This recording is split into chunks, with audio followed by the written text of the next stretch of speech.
Hello, my name is Anoa Changa, and this is The Way with Anoa. You may notice that I look different and sound different than I normally do. That is all in your head. Uh, Joining me today is Anoa Changa. Say hello, Anoa. Oh, is that supposed to be me? Yeah, Nick, play along. It's a joke. Like, damn. Oh, I was like, why is there two of Noahs? I thought you were gonna be Noah. I was just gonna be me. Anyway, I'm Nick from the It doesn't make any Takedown. sense. Um, yeah, we're just gonna basically be filling in until Noah gets in as the host, and we're just gonna kind of fill the conversation while the election is going, and we'll be giving election updates as they come in. Okay, so ask your question, Nick, because we were talking off air about something very important, and I have a better answer now that we're on air. So ask your. Okay, so you know, on my show yesterday, I had Benjamin Studebaker here, and he basically has this theory that anti-imperialism is unpopular, so the left should drop that and just focus on having a a cautionary rhetoric in regards to foreign policy until foreign policy that area becomes more popular to have an anti-imperialism becomes more popular, and then you can move forward with that message. And I'm wondering, if that doesn't amount to some sort of triangulation strategy, because we've seen that when Democrats dropped economic justice and well, mostly economic justice, because it wasn't popular at the time, we've been living with those results. And I'm wondering what kind of results would occur if we dropped anti-imperialism, you know, even though the left never really fully adopted it. But what if we drop that and just focus on domestic? I'm just curious as to, is that a good strategy? What will be the fallout from that? It is my opinion that we shouldn't do it, but I'm just curious as to what you think we should do. And then after you answer that, I'm going to ask the second half of the question. Okay. Well, what I would say to that is that if you fail to vocally problematize something, you risk normalizing it. If you fail to if you fail to tackle something that you think is worth tackling, you become complicit in its normalization. So if we say American imperialism only became a big topic despite the fact that America was colonizing the world from way before then. But the Iraq War, the War on Terror, really made American imperialism, neo imperialism, uh, a worthwhile conversation to have. And so I would say, when do you pick that back up? Like, so you say we're going to drop we're going to drop tackling American imperialism. Uh, that sounds incredibly risky, because then when you pick it back up 20 years from now, it's already been normalized. It's fallen into background noise. And we talked about this earlier with us having a generation of voters growing up under American imperialism, under unchecked expanding American imperialism. It's been normalized in their heads. So I would say, even if you think it's a loser, a loser electorally or politically, to not tackle it is incredibly reckless, because at that point you risk normalizing it. Okay, and If that makes so sense. here's the implication, though, and I agree with what you're saying. Um, he was saying that we should maybe coach. I'm saying we have to make a moral case that it's actually just wrong, and that we have to appeal to people's sense of morality and try to align the acts and the results of these things as wrong, and that's why we shouldn't do them. Because when you have like a cautionary rhetoric, it basically says these things are okay or they're right, they just weren't done properly.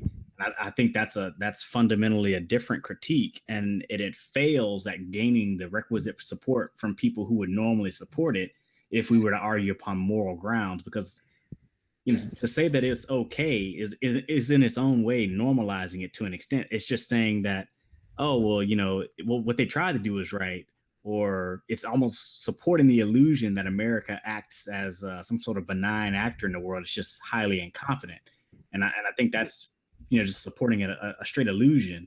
And we would probably get better. We would probably get farther.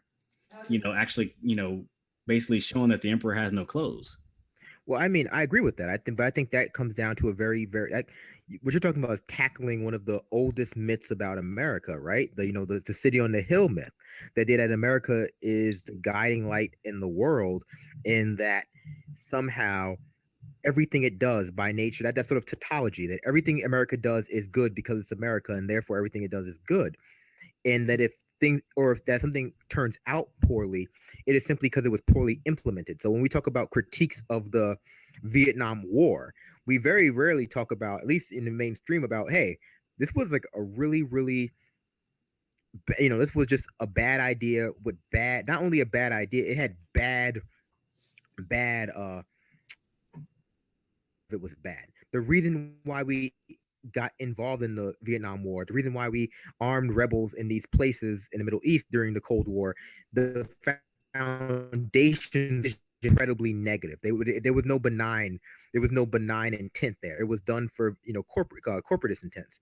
So my answer to that question is how, like, we've but that comes down to tackling the idea of a universal morality. I don't know how to make someone else's my morality someone else's, and that fundamentally the media has spent a long time justifying these wars through a moral lens. We talk about the way the first Gulf War was justified. It was, some under this sort of vague notion of feminism, where Iraqi troops were going into Kuwaiti hospitals and killing babies, and then Barbara Bush getting on TV into 2000s talking about how awful it is that that Middle Eastern women are forced to wear burqas, and how they're oppressed these by the males of society, and how we're going to liberate them from X, Y, and Z. So I mean, they're making these moral arguments in favor of these things. So, like, how do we quickly dispel the moral argument that they're making?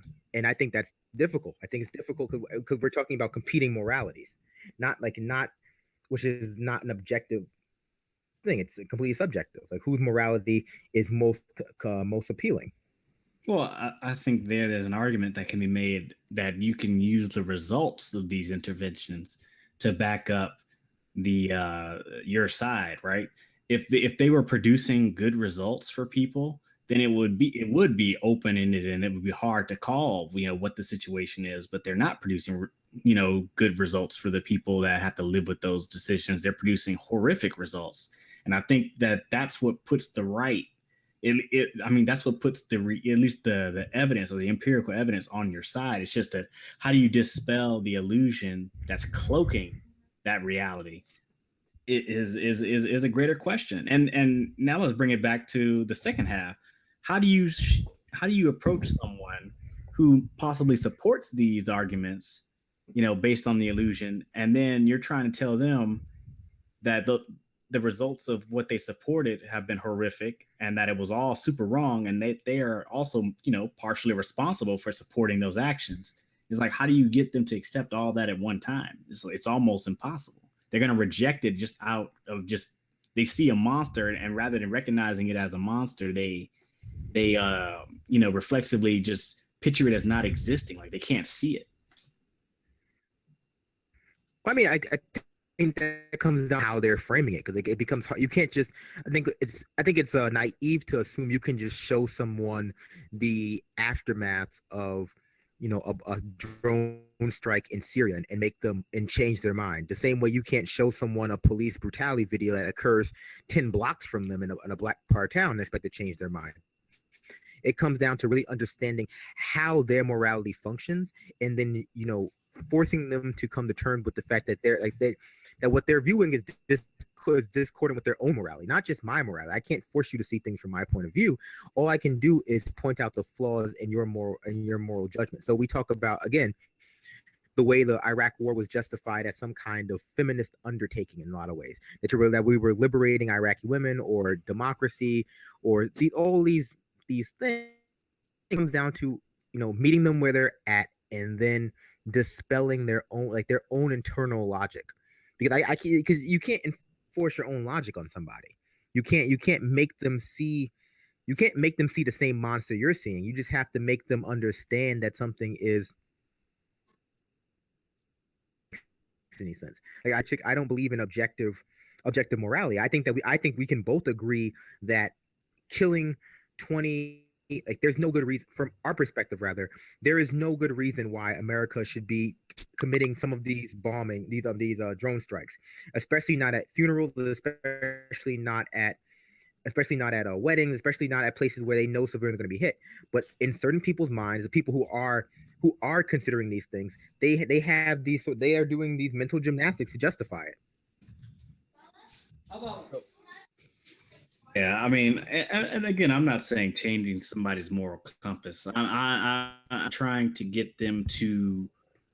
There's a lot of commonality between people's morals in certain spaces. Like, I don't believe anybody, I don't believe the majoritarian argument would be that it's okay to kill, millions upon millions of people, all for the sake of some oil company getting, some payoff, like that most people aren't even benefiting from. Like, I'm pretty sure that, that if I made a moral case for that, people, the majoritarian argument, I mean, the majoritarian sentiment would be on my side if I was fighting up against that. The problem is getting people to recognize that that's the and I can't even say the objective reality, but that is a very, very likely reality of what's happening. More likely than the view that they have of what's happening. no, no, I agree, and I think a lot of people have sort of a general morality that they can agree. War is bad, quote unquote.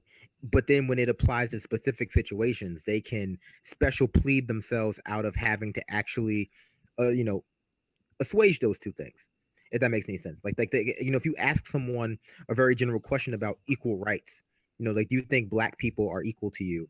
But then you ask them a more complicated question about, well, what do black people deserve and how do we tackle equal rights? Do you think there should be special laws? Then those sort of specifics become very hard to tackle. So Yeah. I mean, it's cognitive dissonance a lot of times. Yeah, that's a case of cognitive dissonance when they say, "Do you believe black people should be equal?" and they say yes, but they don't support any policies that would bring about that equality. Then it's like you said, a cognitive dissonance when you know the action and the intent and the actions just aren't lining up. And I would even expand that. If you say something like you believe in climate change, Hillary Clinton, supposedly believes in climate change, but she's proposed nothing she's proposing not doing anything about it. And other people are saying, well, Donald Trump doesn't believe it. I'm like, well, if you don't believe it and you don't want to do anything, that's different from you believe the science is real, but you're still not doing nothing. To me, that's worse. But I So, mean, but we have to get to where we're aligning the beliefs, the thoughts, the morals with our actual actions. You'll see people, you go to their house or whatnot, and they have the means to afford energy efficient stuff, but they're not using it because they believe in climate change and in conservation and recycling, but they're just not integrating that into the actions that they go throughout their entire lives, like every day. And that goes from political, just stuff at home, all of that. And I really want to tackle that in some way.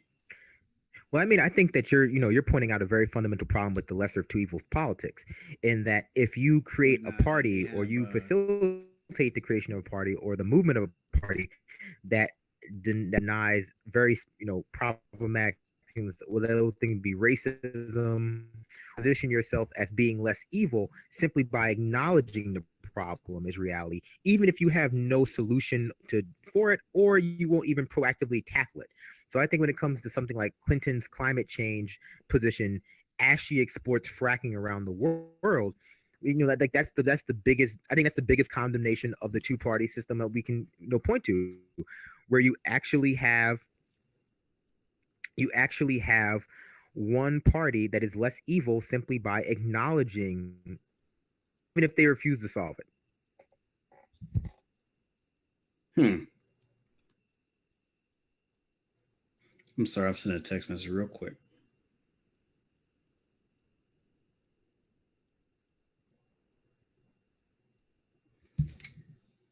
Now, I don't know if you read this or not, or saw Yvette Carnell's show yesterday, but I caught. Oh, okay. It looks like it's just me for a second. I want to take this time to basically look at the viewers and just ask these questions. For anybody that's listening, how do we reach out and bridge the gap between people who don't see the world the way we see it? how can we get them to, at least acknowledge that there's something more to it? And it's funny that I'll say this. I'm always about educating and bringing people up in a sense to understand things in a different way. But there are certain things that I'm not going to get into because I feel like it's a waste of time. And I mentioned this to Benjamin Studebaker last night. I said, hey, we have a hard enough time getting people to really understand the economics profession, and then a lot of the mainstream economists that we see are up there spitting out the worst bullshit of the profession, and that's taken seriously, and it's led to these horrible results for people. So it's basically bankrupted the field of credibility. They just don't have But any credibility with the public. So my question to the but I mean, audience is, how do we bring like a new perspective to people, and it not be like us, force feeding them something, but at the same time bringing them along to our side? Because regardless of what people think, I believe one person said that we shouldn't try to bring them along. We have to bring them along. We have to change the consciousness of the median voter, because that's where the power is.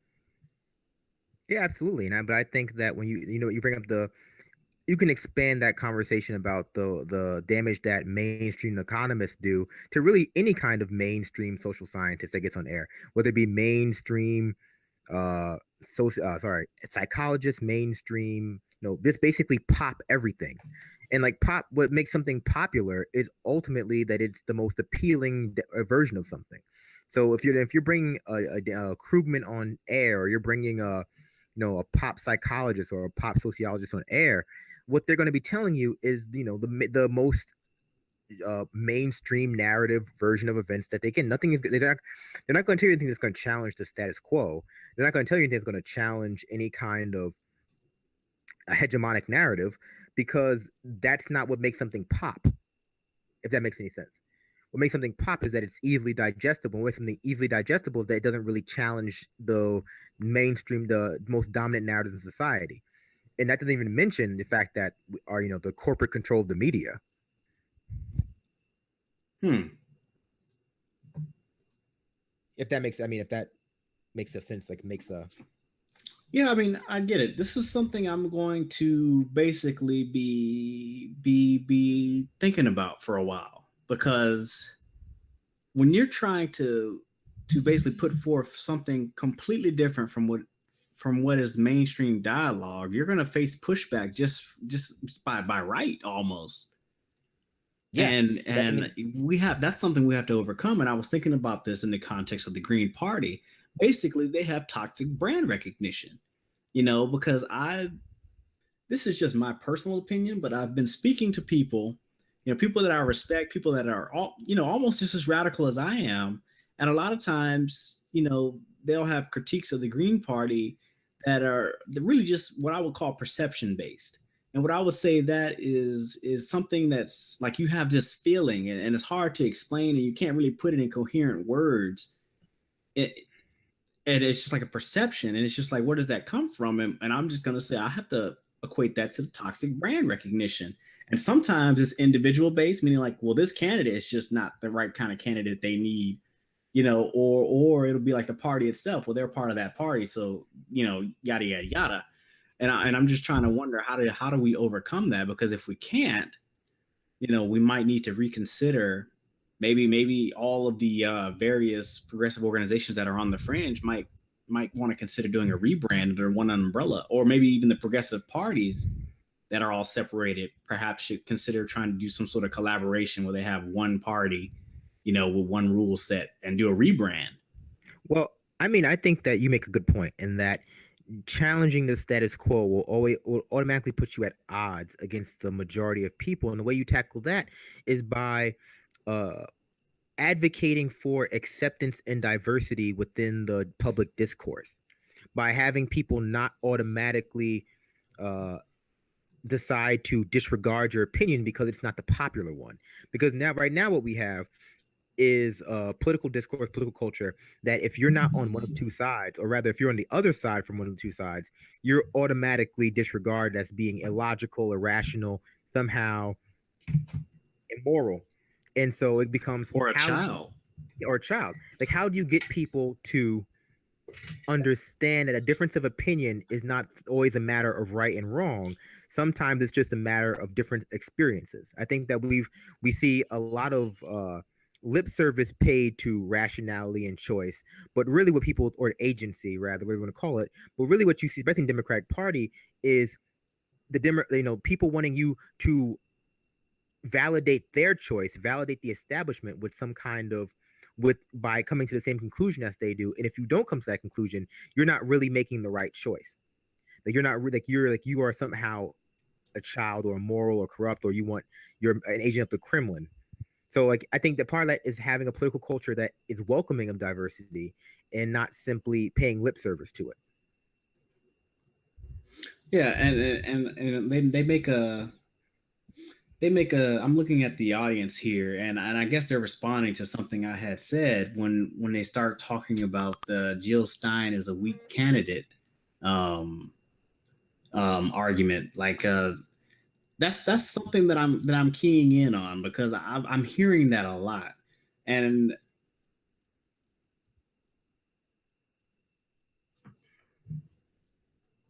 oh, let me take this second here. I think Project Sanity, they've got some updates here. I'm going to go ahead and just read this first Well, one. you finish your point. I'll get the updates ready to go while you finish Okay. your point. Okay, go ahead. I'm sorry. I'll go ahead and finish this thought. You know, this comes down to the whole Jill Stein is just an ineffective politician and that she's a weak candidate. And I'm just wondering how much of that is a perception which can be manipulated by propaganda, and how much of that is a real critique. And when I say real critique, I'm not trying to say like what I view as real, or what somebody else views as real. I'm saying like really, like if you analyze it, think about it, it's just like, well, where does it come from? Like, what is the basis of that critique? Is it something that you feel about the candidate personally? Is it something that is parroted somewhere? I don't know what it is. And I'm not trying to condescend to anybody when I'm saying this. I'm just wondering, if we start to examine where some of our thoughts come from sometimes, and be open to the idea that perhaps they're not always all of our own creation, right? Well, okay, so some updates. Ohio and Michigan are both red. Virginia and NC are both red. I'm sorry, North Carolina obviously is NC. And I believe Minnesota is red as well. Let's see what else we have going on. North Carolina might fit blue. 82% of the vote in, and Trump leads by about 1%. That's a race to watch. He's winning in Wisconsin, and the lead in Michigan is growing. 538 doesn't have faith in his chance to win. Watching these states that they called for Hillary, though, I seriously doubt her chances right now. Their model had her winning Florida and Michigan, and that was the difference. She's losing both. So that is the update of the race right now. So Trump is pulling ahead in a lot of key states. It's a sad night for America, guys. I mean, it's been a sad couple months. But to address what Nick said, yeah, but that again, that comes down to our culture. We are taught reckless individualism in America. So the idea that you might have thoughts in your head that do not belong to you, the idea that you might not be totally in charge of your own decision making, is a foreign one to most people. Like that, like that's not what America's about. We're supposed to be very, individualistic. So the idea that, like, you are actually susceptible to media brainwashing or propaganda or gaslighting is sort of, it runs antithetical to what Americans believe to be true about themselves, especially Democrats and progressive, which is that they're quote unquote critical thinkers. And I think, if anything, this race has proven that the Democratic Party is not full of critical thinkers. It's full of people who consider themselves to be critical thinkers, which is very dangerous, to be convinced that you're a critical thinker, but to be so demonstrably not one. When I hear critiques about Jill Stein from people on the left, though, what I hear a lot of them, I hear a lot of these kind of respectability critiques, that she doesn't act like a real politician acts. I hear a lot of those, like, she doesn't, she, she is, an attention seeker, that she lacks that kind of gravitas, and that the Green Party doesn't have, you know, uh, a real plan, quote unquote. Like their plans are sort of pie in the sky plans. Something I addressed earlier about that being, ridiculous. But I hear that a lot. I hear that because of, like, the her getting arrested a lot, her doing a lot of protests, that she doesn't come across as being very presidential. Let me ask you this then: have you seen that parroted on progressive media? In what sense? What media would you? What media would you? I mean, well, let me just say like the Young Turks or Majority Report or any of those places. Even the Ring of Fire. Like, have you seen that view expressed there? I'm trying to figure out where does it come from, and I hope it can't be from like printed publication because I do remember a lot of ones saying stuff like, well, the left deserves better than Jill Stein. I was like, oh my god, this is terrible. The Now she's only, not the good only, enough to be the progressive candidate, but you have to vote for Hillary yeah, Clinton, who's even worse than yeah, her. oh yeah, yeah. She, like, damning the good with the perfect, so pick the shitty. You're like, well, if we can't have 100% good, you might as well have 0%. It's like, what? Like, like, what happened to incrementalism? Like, what happened? Like, what happened to making small steps in favor of progress? But the only media I would say that has actively attacked Jill Stein that I can think of off the top of my head is John Oliver. Like honestly, the only one who I can think of that has given her enough attention to attack her has been John Oliver. I've seen a lot of more social media esque smear campaigns about her anti-vax, position, or her being so, or her somehow having stocks in big oil or something, or big pharma. I've seen a Okay, lot of those those are sort of smear. mainstream attacks that Yeah, are kind of, but propaganda is layered. There's a specific narrative that's going to capture a specific type of person, and we would all like to think that we're all super individualist and we can't be caught by like an archetypical attack, but that's not true. Like most people fit into categories. And so you'll see like a multi-layered attack that's supposed to catch most people, and if the people don't get caught by it, they're rare individuals and they're just not enough of them to really matter. So I've seen the Jill Stein's just not a good candidate. I've seen the Green Party's not serious. Then I've also seen like she's weak or she doesn't act presidential, and I'm wondering to myself, what does presidential act like? I'm really unsure if I would see somebody walking down the street or if I would see somebody at a protest and be like, oh well, this person is presidential. you know but again, it's my view, right? So I can't push that on everybody. But to your point where you said she doesn't act presidential or she's not like the other politicians, I've also heard that she just has no experience, and that if you want somebody to be president, they should have a lot of experience. And I'm questioning, so far we've had experienced candidates be president, and they haven't delivered demonstrably different results from unexperienced candidates. And I'm wondering if government experience really is a prerequisite to be president. I think at a certain point, most of them are just going to be leaning on policy experts in the specific fields anyway.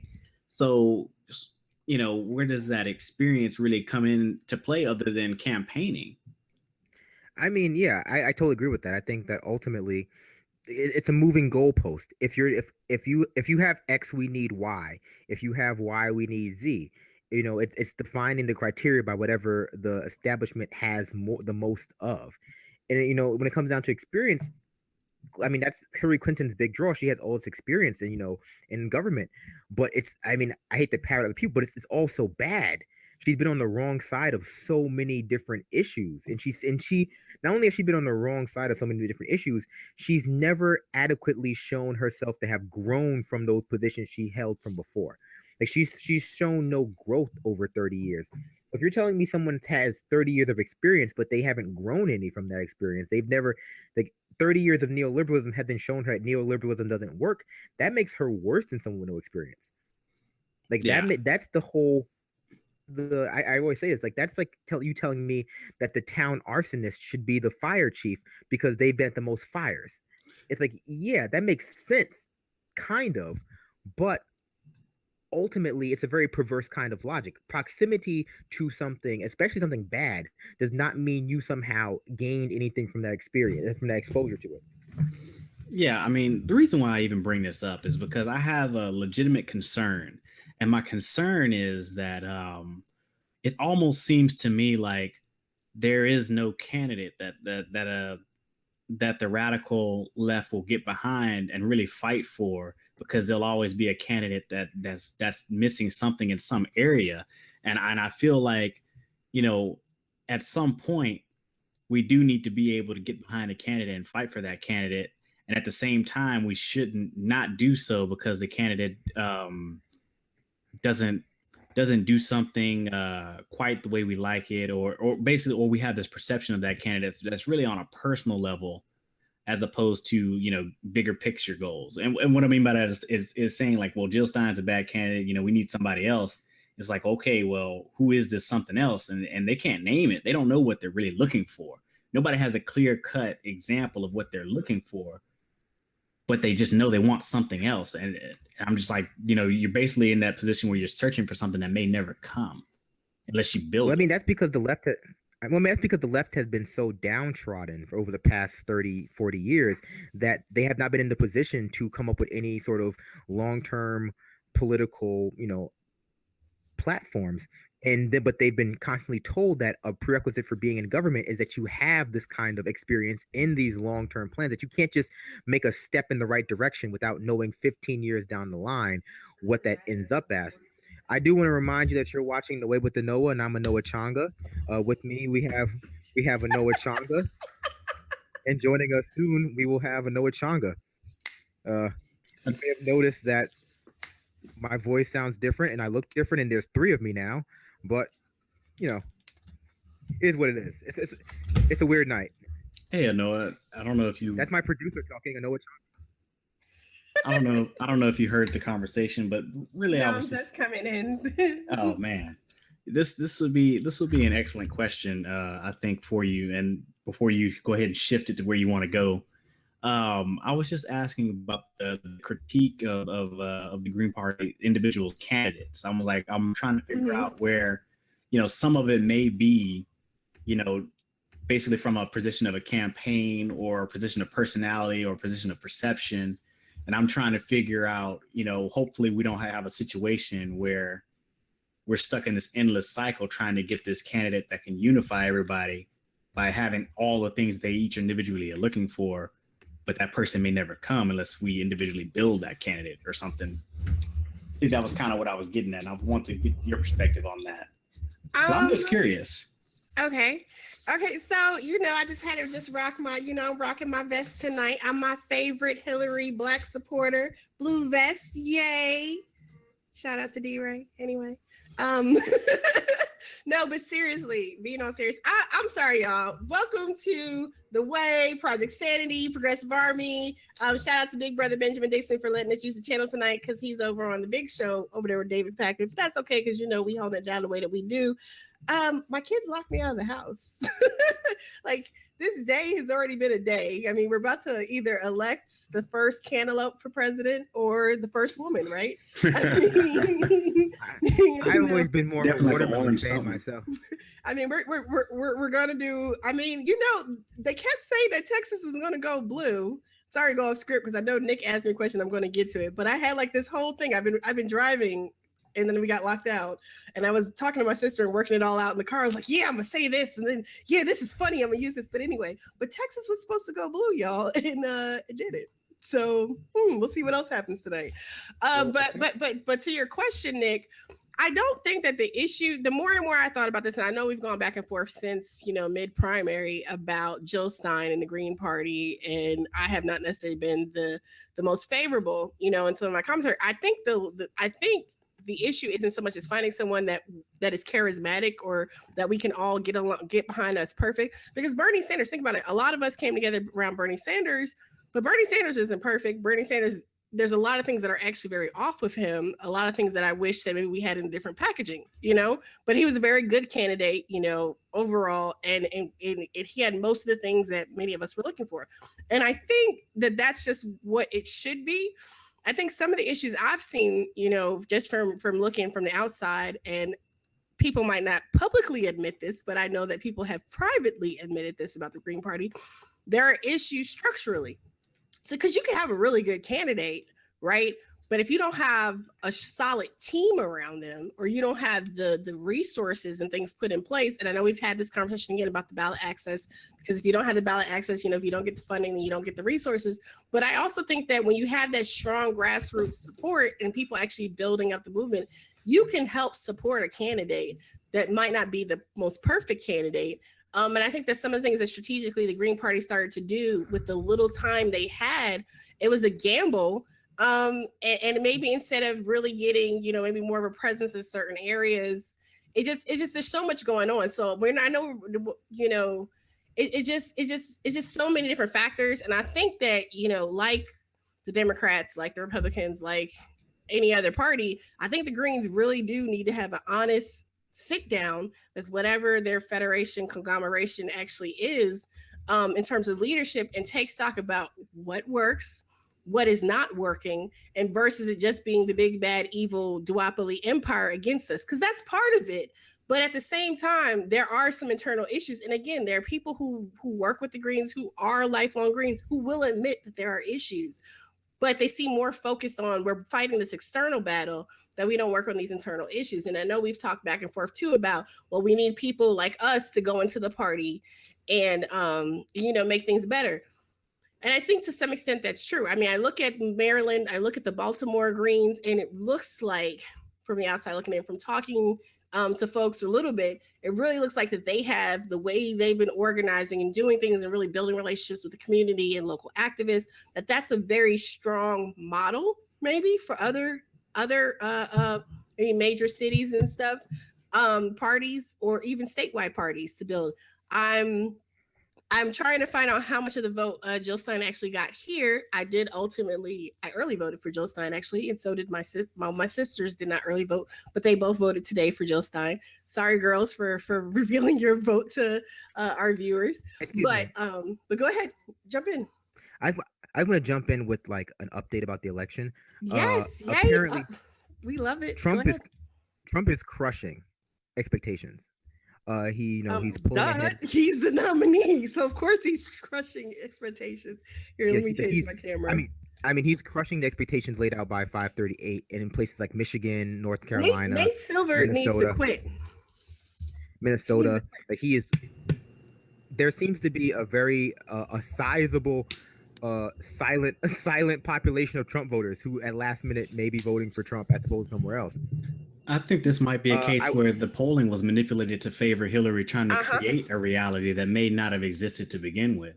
Well, and this has been your wheelhouse. This has been your wheelhouse since the primary, though, right, Nick? The way the polling has been manipulated, and this goes back to your points about the importance of looking at the exit polling and earlier polling, pre-election polling and exit polling, to see kind of how it's been matching up. And you've talked a lot about that, throughout this cycle. But in this particular case, we also have to add in, let's not forget the typical ways that are used, at the same time, with the typical suppression, closing down of polling places. This stuff is still, it's all one huge strategy, and I hate to say it like it's all coordinated and things of that nature. It may not be, but it's all happening at the same time and producing a certain effect. And I think it's something we have to examine, because we're seeing him beating all these expectations. And I'm just thinking to myself, when the pollsters were doing this, what were they doing? I think 538 may have just gotten itself into a bubble where they just felt like Hillary Clinton couldn't be beat.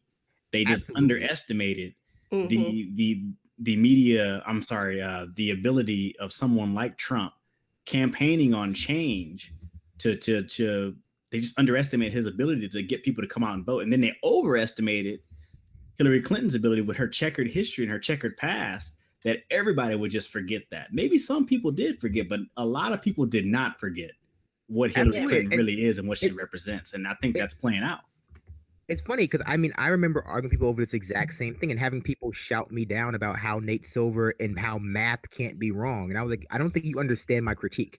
I think wrong if it's manipulated. I mean, statistics. It's data. Yeah, But I mean, we have a sizable portion of our population who don't understand statistics but worship them regardless. Like they don't understand how statistics work or how polls work or how any of this stuff works. But if you give them a number and like put a whole bunch of variables in math there, they go, oh well, this must be science, so it can't be false. Like, oh, you don't really understand how science is definitely not statistics works. But I do want to address the Green Party a little bit first. To go back to what Anoa was saying, because I mean, I I I don't know. I'm not a particularly. I think people are so much more willing to settle if you're a Democrat or Republican for you, and they demand so much more from you if you're not a member of one of the two major parties. Like that, there people are so much more willing to just settle for mediocrity if you happen to have a D or R by your name. But if you don't, they demand you fill these criteria that they don't demand from anyone else. Which I don't know if that's fair or not, especially considering what the Dems Republicans have been getting up to for the past, forever. But it's the reality. It's like if you tell to people about the Green New Deal and the green, like they want to say, well, that's unreasonable. That can't happen. Like the Democrats have a real platform. It's like, okay, well, what makes the Democratic platform more reasonable than the Green Party platform? They can't answer that other than the fact that it's the Democrats have platform. If anyone else has that, sort of parallels that opinion of mine, but I think that. And that's what I've seen from a lot of people, like this idea that the Green Party, the Green Party's platform, by nature of being the Green Party's platform, is somehow inherently unrealistic when compared to a Democratic Party platform. Yeah, I spoke about this earlier on your guys' show when I said they have at this point maybe like a toxic brand recognition, and perhaps we would need to consider like a rebrand. I mean, well, I say we, but they would need to consider like a rebrand. That they can bring in people that are skeptical of the of the brand green, but are down with the actual policy, and perhaps wrap it in something that can be sold as something new. I'm just not clear as to how that can be overcome. I'm actually very, very disappointed that I'm just basically coming to the realization that you might not be able to break people out of the duopoly. It just might not be workable in the way I picture it may happen, but I'm trying to figure out a way that maybe it could be achieved through other methods. And that's what we have to be open to. We have to be open to other ways of getting things done. Perhaps the way we envision as the best way might not be the way for everyone. So, I was just asking that question. It's something that just came to light when I was talking to people who are, just as radical as I am, but they had these amorphous critiques of Stein, and one of them even went so far as to say that she has damaged the party so bad that, it'll take them a decade to recover from the damage she did to their image. And I was like, well, what are you talking about? And the best they could say was that she said she was going to cut defense spending by 80%. And I was like, well, that could be a desired goal. Maybe it's a desired goal to cut it by 80%, but everybody knows, you can't just do something like that on the drop of a dime, right? So I don't understand, but I'm just getting amorphous things like that, and I just want to kind of pass it by you guys and see what you thought. I just want to give you one more election update and see that. Well, while Anoa gets her microphone set up, I want to give you some more election updates. So Minnesota has flipped back to Clinton. Ohio. So Minnesota has flipped back to. Minnesota flipped back to Clinton. Michigan is still Trump. Colorado is Clinton. New Mexico is Clinton. Virginia is Clinton. Pennsylvania is Clinton. North Carolina is Trump. Georgia is Trump. And Florida is Trump. New Hampshire is still leaning towards Trump as well. So let's keep your eyes on.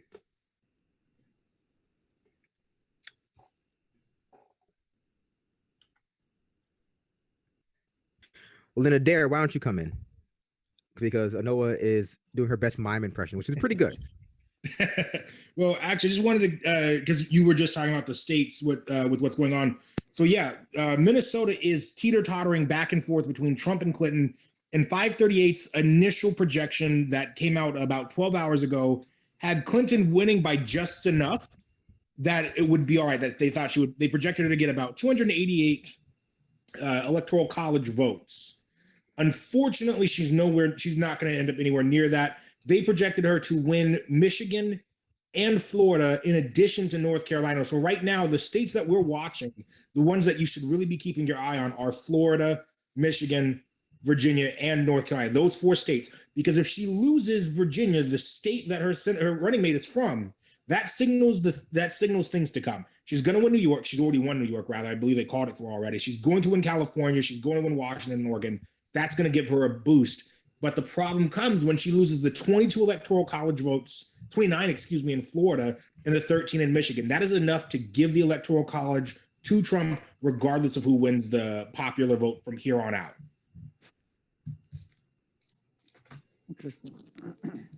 So what if Trump wins? I'm sorry, this is just I've fallen into melancholy now. I've now fallen into melancholy. So what do we do how will everyone feel if Trump wins?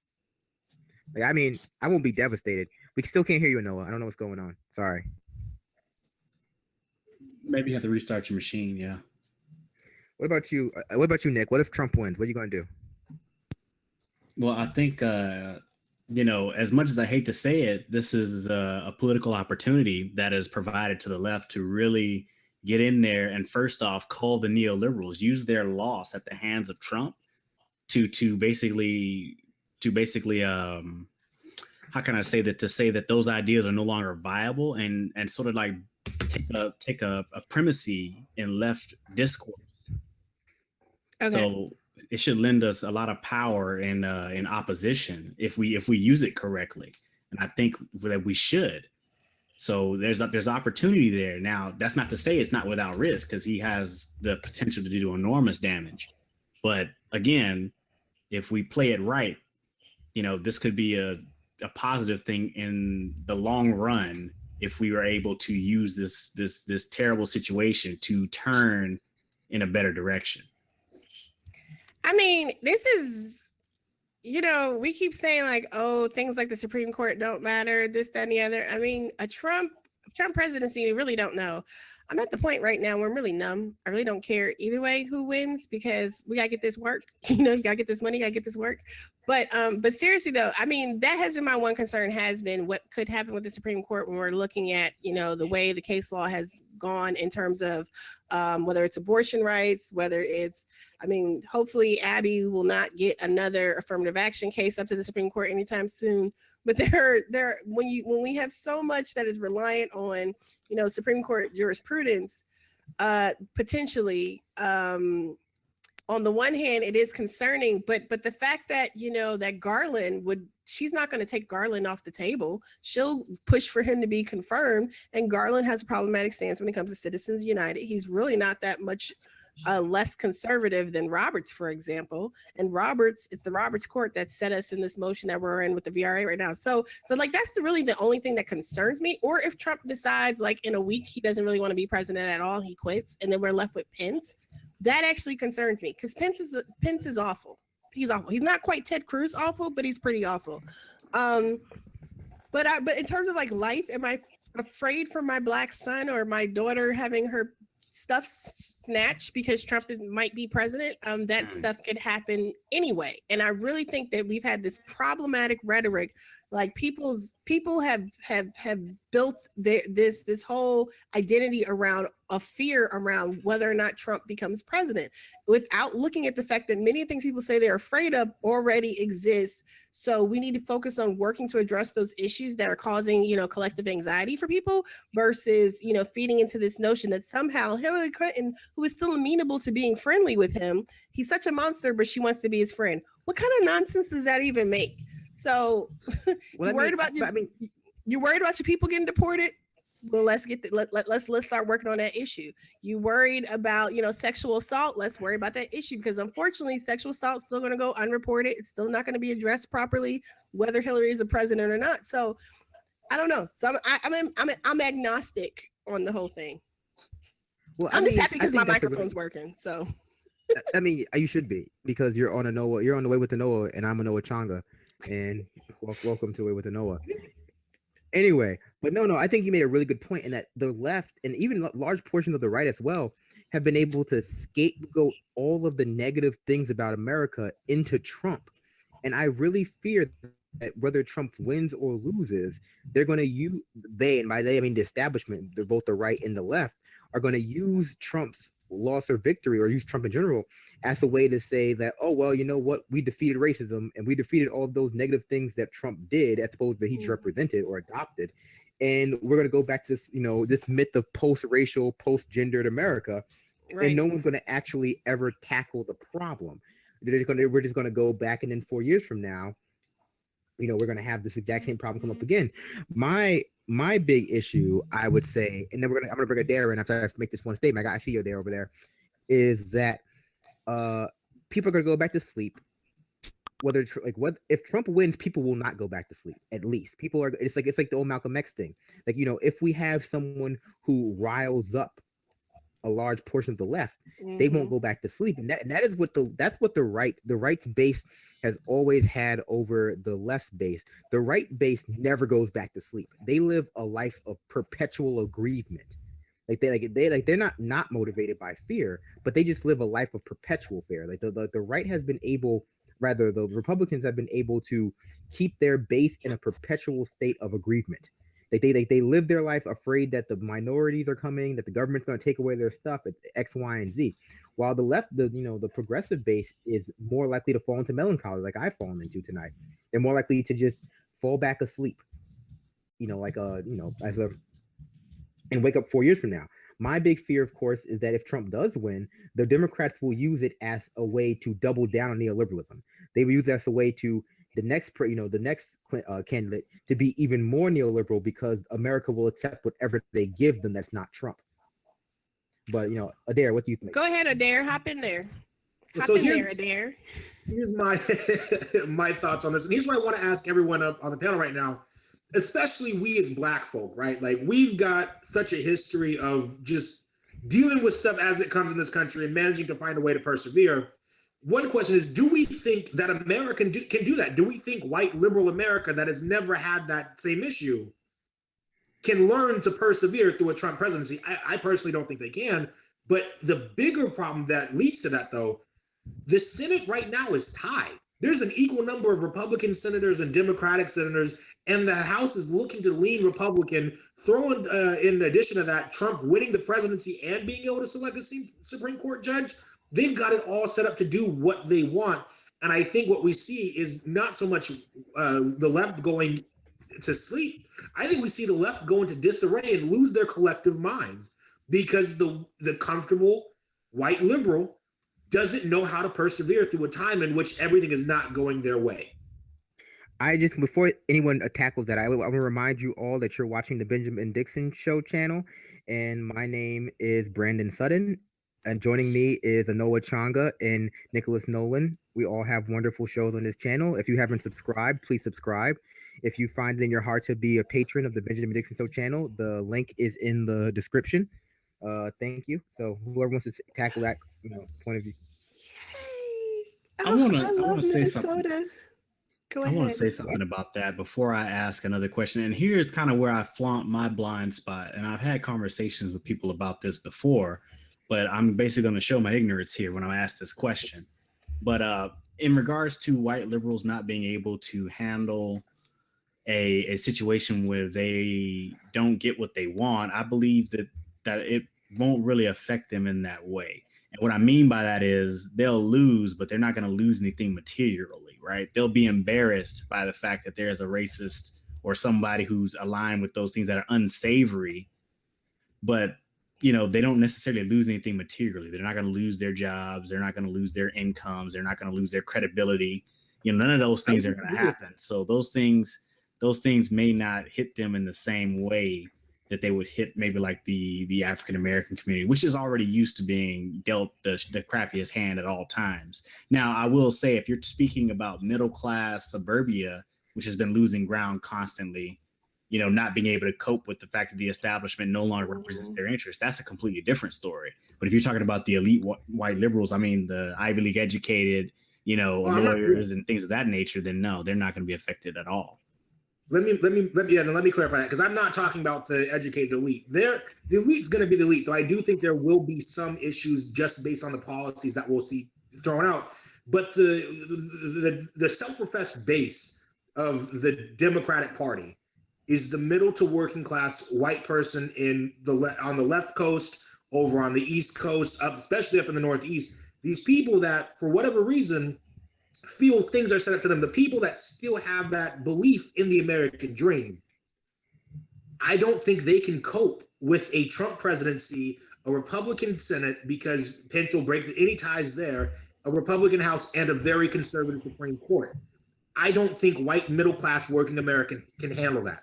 I don't think that, I just don't think it's going to happen. I think the middle class is going to shrink further. I think you're going to see a lot of blame being placed on people of color in this election because we were energized to just go out and vote for Clinton no matter what. That's one of the biggest issues the Clinton machine made, is they assumed based on the primary results in the South that black folks were just going to go out and turn up for her like we turned up for Obama. That's not the case. I'm not excited to vote for Hillary Clinton. I'm not excited to vote for the person that called me a super predator, and she underestimated the voting ability of millennials this year. Not only that, she also overestimated the abilities of most black males, because I train very hard to be a Well, super y'all don't predator. vote. Well, y'all don't vote. Only black women lead and vote. So I voted. Well, I'm trying to say, and all the sisters, all the girls were in the yard for Hillary. So like, she didn't need you. Super predator. first of all, yeah, I'm a super predator. Nick and Adair are just like basic predators. Wow. They're I'm no mediocre predator. predators. I can deadlift 3 times my own body weight. You putting me on the same level as these other two Here we go. randos. And we're all. I can still deadlift a couple times my body weight. I'm just not. I can still Nick is deadlift a pushing couple times 30. my own Leave body him weight. alone. Yeah, like come on. When I was 25, I was a super predator too. I remember that. I remember when Ben called Nick a Nazi, and Nick was like, "Whatever, man. I don't give a shit." And I was like, "Nick is 31," and he was like, "Whoa." I'm like, "Whoa, I'm 29." He got offended by me getting his age wrong. He's much more comfortable being a Nazi than he is being but to the question about adjusting and what's going on. I mean, I really do think that in terms of us getting the blame, because everybody's already been putting it. When you look at Twitter, we look at Facebook, many of the same people who kind of, it seemed like they were in the tank for Hillary in the primary, right? And they helped put forward some of the worst narratives about Bernie Sanders and Bernie supporters. There are all these declarations like, "Yep, if she loses, it ain't our fault." You know what I'm saying? You better blame the people over there. But I absolutely agree. There has already seemed like it was already being lined up beforehand to not just to blame voters of color, but to specifically blame black voters, right? Because there's been a lot of hype in the media about how the early voting for black voters was down, or even weeks ago, how she wasn't quite getting the numbers Obama got. Like you guys said, like, I don't even understand why anyone expected that. They expect, but they did expect it, because you had people like Michael Eric Dyson. It's almost a year to the day with that ridiculous New Republic piece he wrote about why Hillary Clinton was better for black people than Barack Obama. Not for Bernie Sanders, not Bernie Sanders, who she was running against, or Martin O'Malley at the time, but Barack Obama. They set that bar so high. You know what I'm saying? Because they just figured, the gatekeepers and the Negro whisperers just figured that they were going to be able to just bulldoze right over us, because as long as they got Obama on deck, all of them are behind her, because this is who they wanted in the first place in the beginning anyway. Remember, the Congressional Black Caucus, that is who they lined up. But when she ran against Barack Obama, they didn't support him. They ultimately supported him when the voters got behind him, but they didn't support him. She was their chosen candidate. Why? Because as she said in an interview at the beginning of the cycle, they all know what I can do for them. The Clintons hold the keys to the castle, and all the political elite are going to line up behind her every time, hands down, because they feel that they can get something. That's how they were able to repair her image in South Carolina. She ran a very racist campaign in 2008. There was no coming back from that, except for the fact that they had their little payola, just like DJs when they got to go get their records played. That's how they went around South Carolina with a little bit of donations here and there. Here, let me help, boost up your little local campaign here. Let me put your kid on with a job over here. And you build in brand loyalty so that when you decide to run, because we all know that she knew she was running before she even decided, allegedly, right? Like they knew they had to rehabilitate her image with black people, because it was kaput. And it seems like she ain't rebounded. Let me ask you a question though. Go first. I don't think you can repair her image with Black America. We don't look, you got it, because it's a changing of the guard. And I think that's one of the things Black voters we vote overwhelmingly Democratic. We're basically tied to the Democratic Party. But the issue is it's a changing of the guard now, especially in the South, where you saw those early voters tend to be elderly. You saw that generation before this one really that got behind Hillary Clinton and Bill Clinton back in the 90s. And they're like, oh, no, Black people love us because Bill Clinton plays the saxophone and he took a drag on a marijuana cigarette. But that's not the same people today. Yep. I mean, we lived through the policies. We understood the ramifications of what was going on. The latest polls had her down 66% among Black millennials. Black millennials were voting for Gary Johnson and Jill Stein. 3 to 1. Really? It's nuts. Ew. Let me talk about what Anoa said, and I do say I'm in agreement as far as millennials and being outside of the bounds of the Clinton snake charmer, basically. But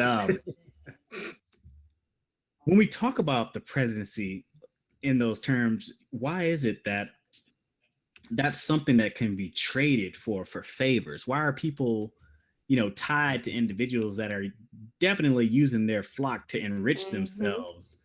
Like, how is that even really possible? It's like poverty ministry. I mean, not prosperity ministry, right?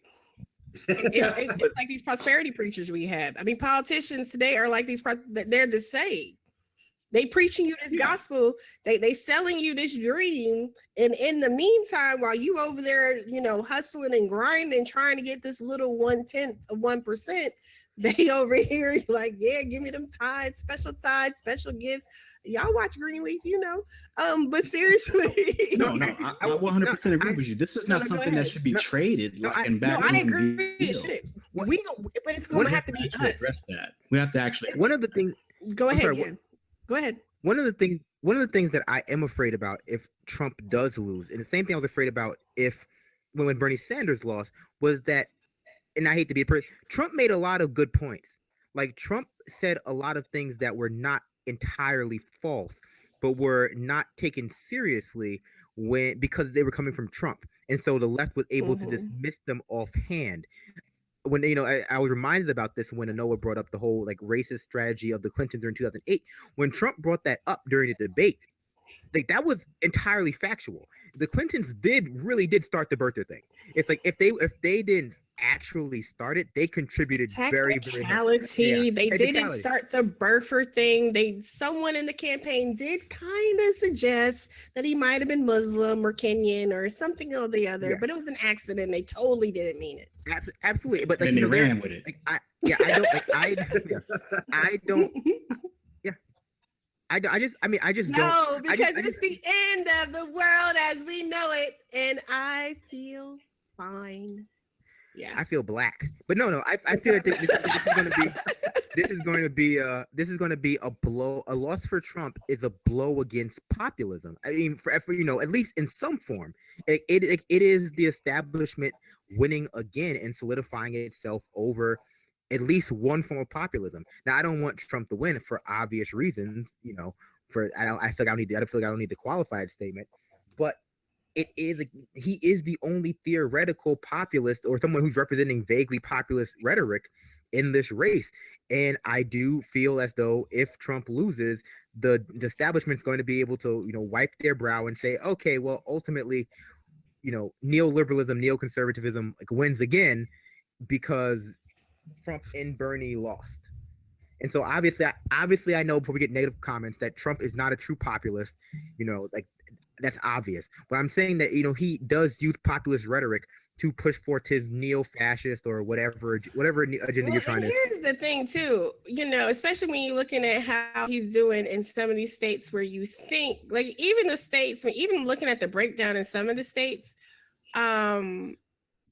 when you look at the breakdown of some of the states, just at some of the states, because like I said earlier, I was stuck outside in the car, but it's looking at some of the states and looking at the percentages, where they're still waiting. We're waiting right now. He's slightly up by 140,000 or so, 135,000 votes in Florida. He's up in Michigan, it's 50 to 45 right now in Michigan. He's up in North Carolina. And granted, North Carolina is a little bit different because there were some of the, on the one hand, I got asked this question a little bit earlier when I was on with Eugene Puryear and Brian Becker. You know, they were talking about how North Carolina and whether or not the suppression, do you think the voter suppression had an effect? And obviously, of course it did, right? But my issue is, and you all have talked about this at length over the cycle, we all knew that North Carolina was going to be an issue during the primary and before, right? I mean, heck, with that case from 2013, the VRA being gutted the way it is, I'm surprised the South didn't completely just lock everybody up and say black people can't vote anymore. Like seriously, right? Because that's what we saw in North Carolina. They were comparing it to a Jim Crow era type of law. What did you expect, Judge Roberts? So for everyone to be like, oh my God, I never knew this could happen in North Carolina, voter suppression. Y'all knew this 7 months ago. You just didn't give a damn because Hillary Clinton still won in the primary. You know, she still had black people voting for her. So you did not care about those people who could not vote for her. Ari Berman talked about it 7 months ago in an article for The Nation. It's almost identical to the one he wrote last week. So like, as I'm looking and we're looking and, like I said, I'm looking at North Carolina, he's up 50% to 47%. Virginia is very, very close. And again, this gets back into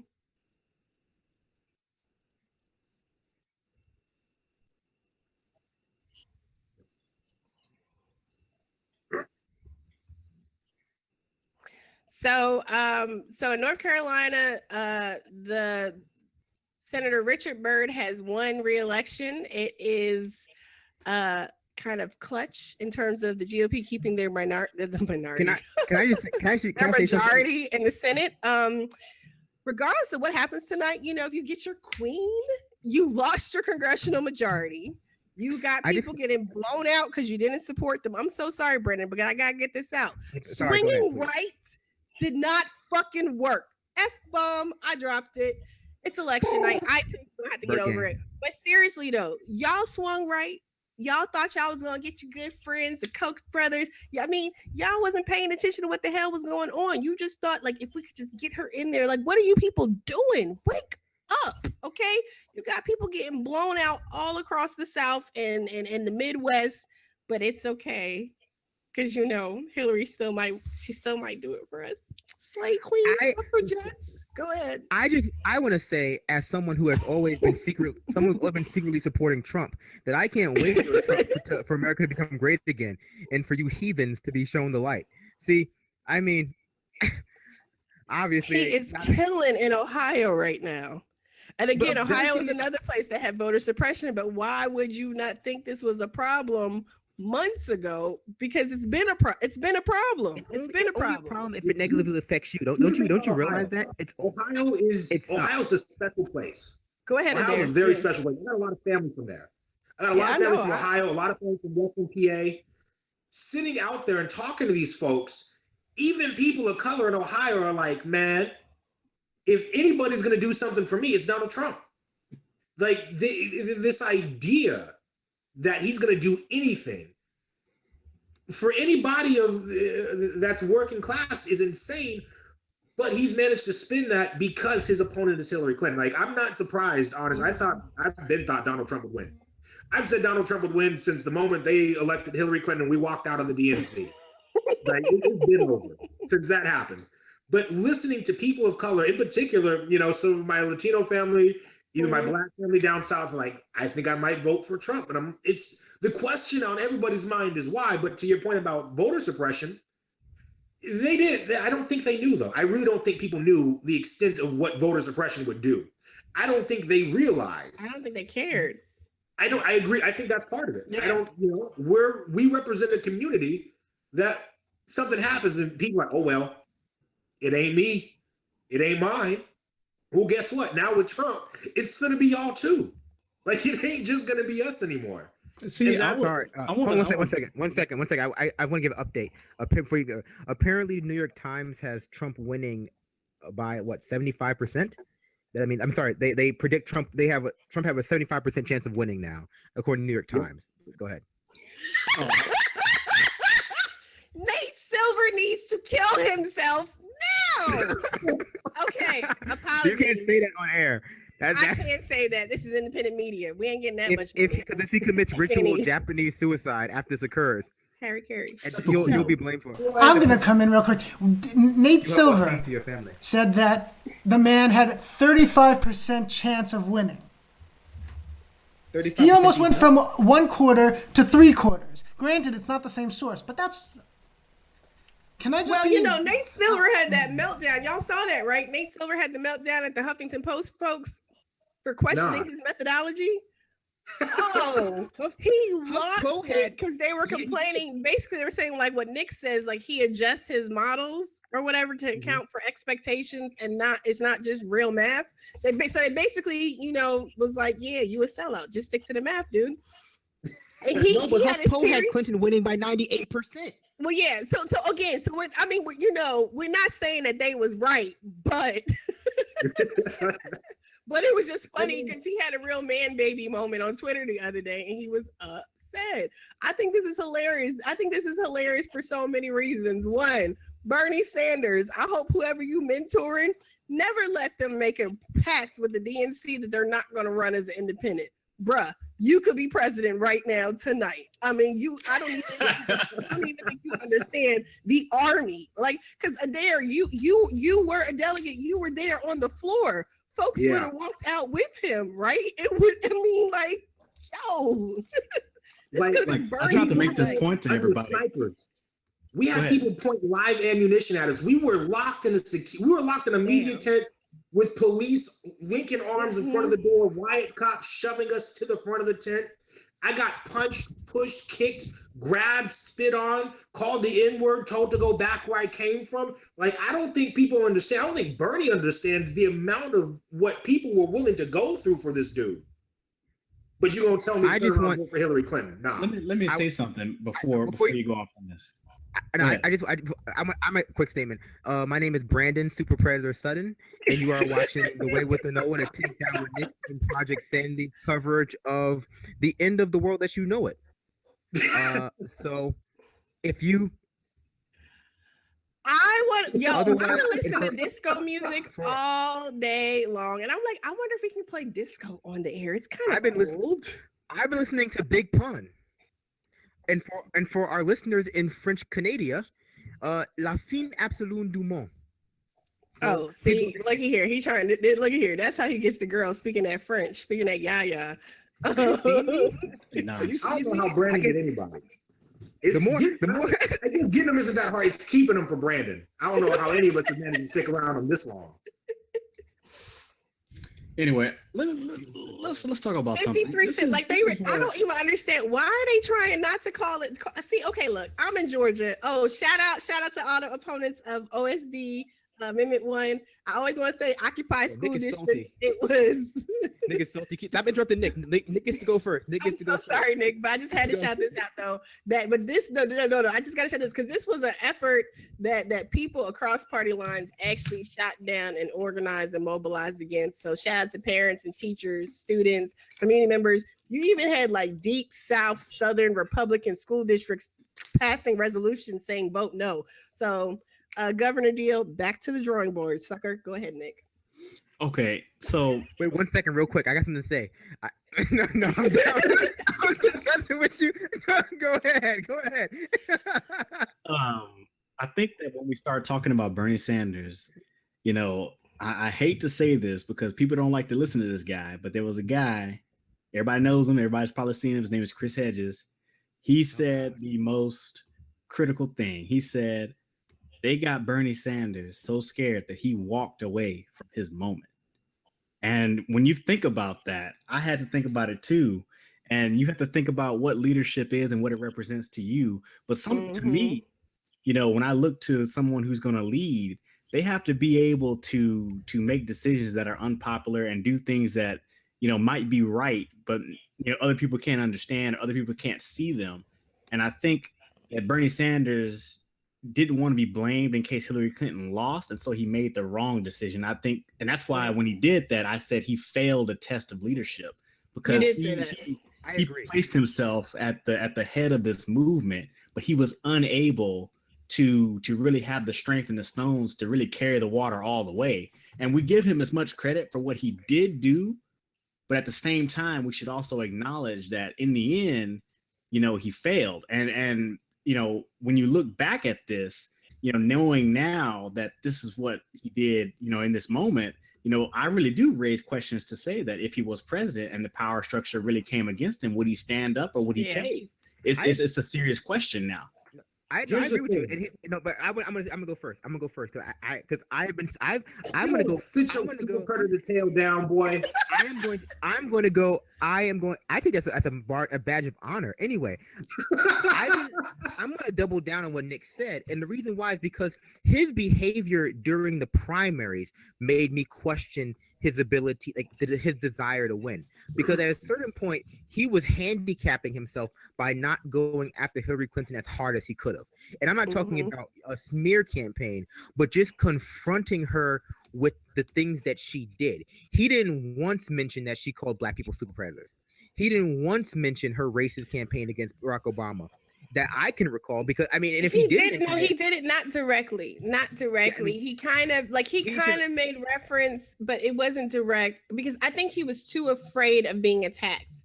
Because when he got attacked, it was like awful. Go ahead, Brandon. No, I think he wanted to go high while they went low, or whatever, center.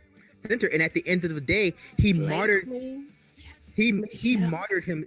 He didn't just martyr himself for his own standards. He made us all martyrs for his standards. He made everyone who supported him and everyone who he could have done best by a martyr for his sort of view of what politics should be like. When at a certain point, I wanted him to get dirty. I wanted him to show me. Hold on. Here's something I haven't told anybody before. I actually got to see Bernie Sanders in person. Like, he came to the Washington State delegation breakfast and he spoke to us. I was sitting less than 10 feet away from Bernie Sanders himself, and I saw a man that wasn't Bernie Sanders anymore. I got to see him in Seattle at Safeco Field. I stood outside in line for over 12 hours to watch that man. And when he came onto the field 3 hours late, there were 15,000 people outside Washington State in Seattle in the middle of daggum September, when it starts to get cold and we ride on the water so it's windy, shaking Safeco Field. You could hear the walls vibrate with people shouting Bernie. And when I saw that man up close, I saw someone that wasn't who he was anymore. I saw someone that had been so beat down by the DNC by trying to go through every avenue he could that he no longer was himself. This was not a fight he could have won ever. And we experienced a lot of that at the DNC. We started hearing about those leaks when things were coming out. We started seeing the lengths the DNC would go to, everything from installing white noise machines to literally dragging delegates off the floor. Here's the thing. He did not done anything. We have to cut the man a break. Bernie Sanders and Nina Turner could have made the Green Party a national party overnight. I'm gonna stop you right there. I've always objected to this.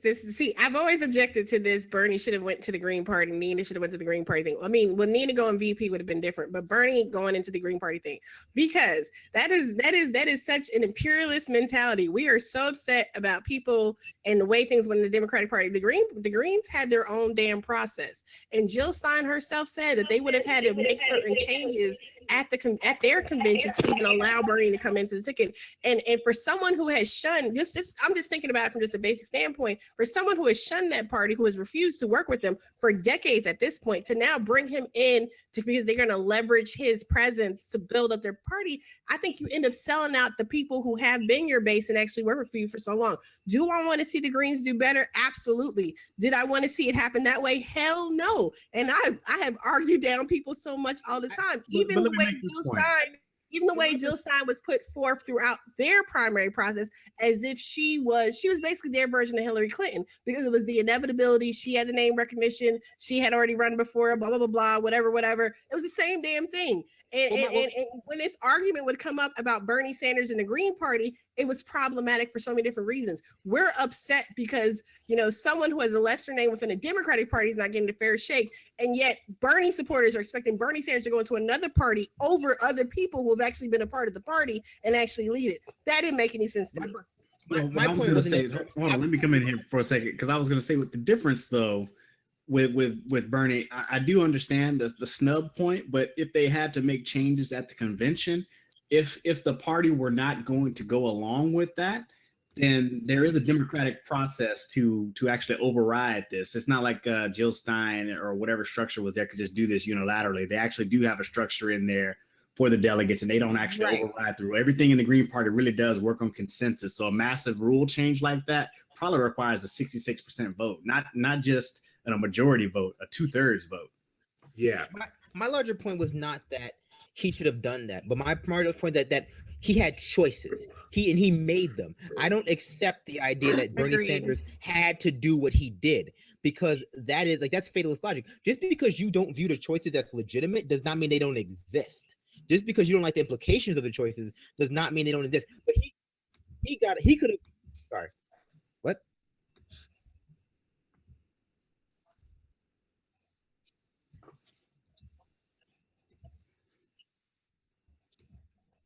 Okay, so Hillary is pulling it out in Virginia. Guess Tim Kaine wasn't completely worthless, and Trump is taking Ohio. So, but my point is, just to continue the problem. I can just say this is the problem. Again, Ohio is another state that we had the suppression, but here comes the issue, right? People are going to be really quick to blame the AG and the voter suppression that happened. At the same time, remember, y'all the same people that were praising Kasich just a couple of days ago, and he's the current governor. So, and he has never disavowed his Republican Party, which has always been behind Donald Trump. It's a problem. It's a problem.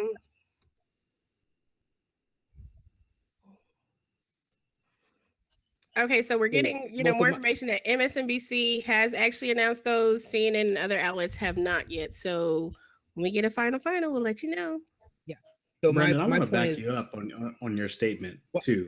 I didn't finish my point yet, though. So let me finish. Let me back you up on it. Nick's agreeing with you. I will back it up. Oh, I'm sorry. I thought you meant you were going to back me up, like literally push me back. I'll back it up for you, baby. Dude.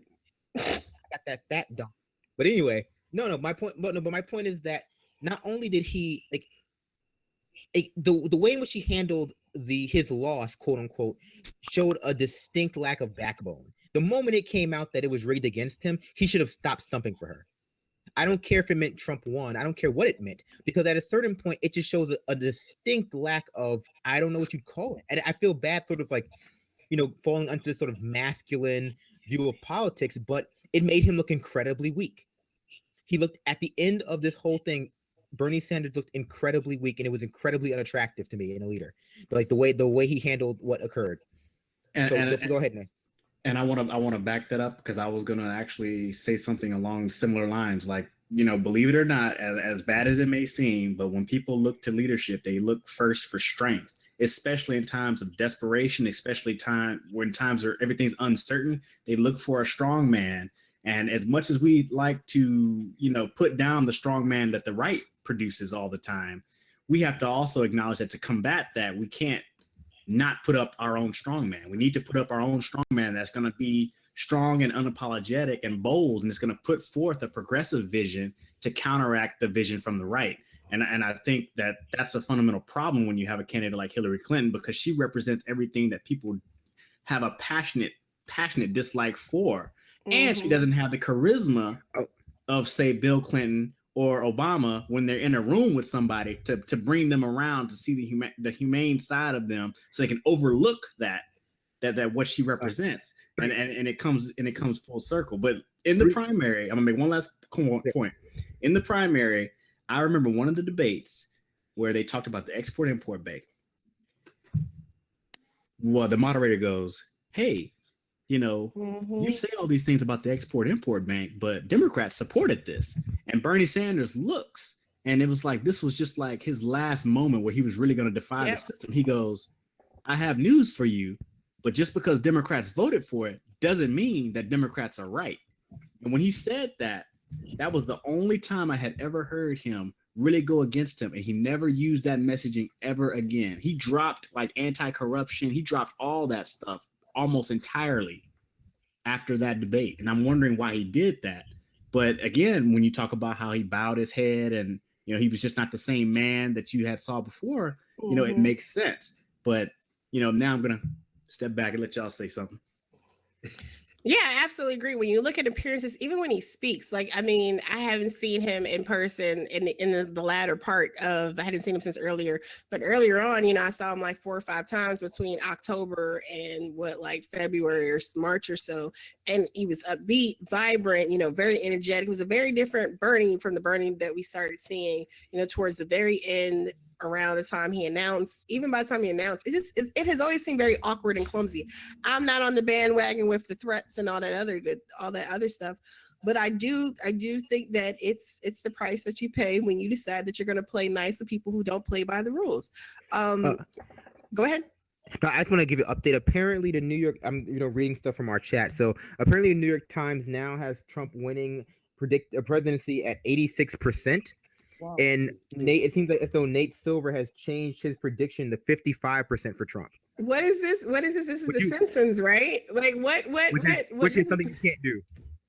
I'm pretty sure you can't wait till night and go, oh yeah, by the way, I changed my mind. He's most likely going to win. Like too late, Nate Silver, too late.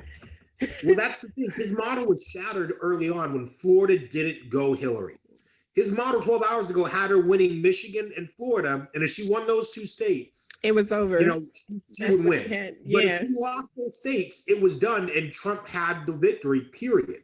She couldn't afford to. That had her winning North Carolina, Virginia, Pennsylvania, New York, California. I mean, all these big states. But it all came down to her winning Michigan and Florida, and she lost them. Period. I'm going to use this Trump victory to take advantage of so many sad young women and who need comfort, who need comfort in the hands of a big.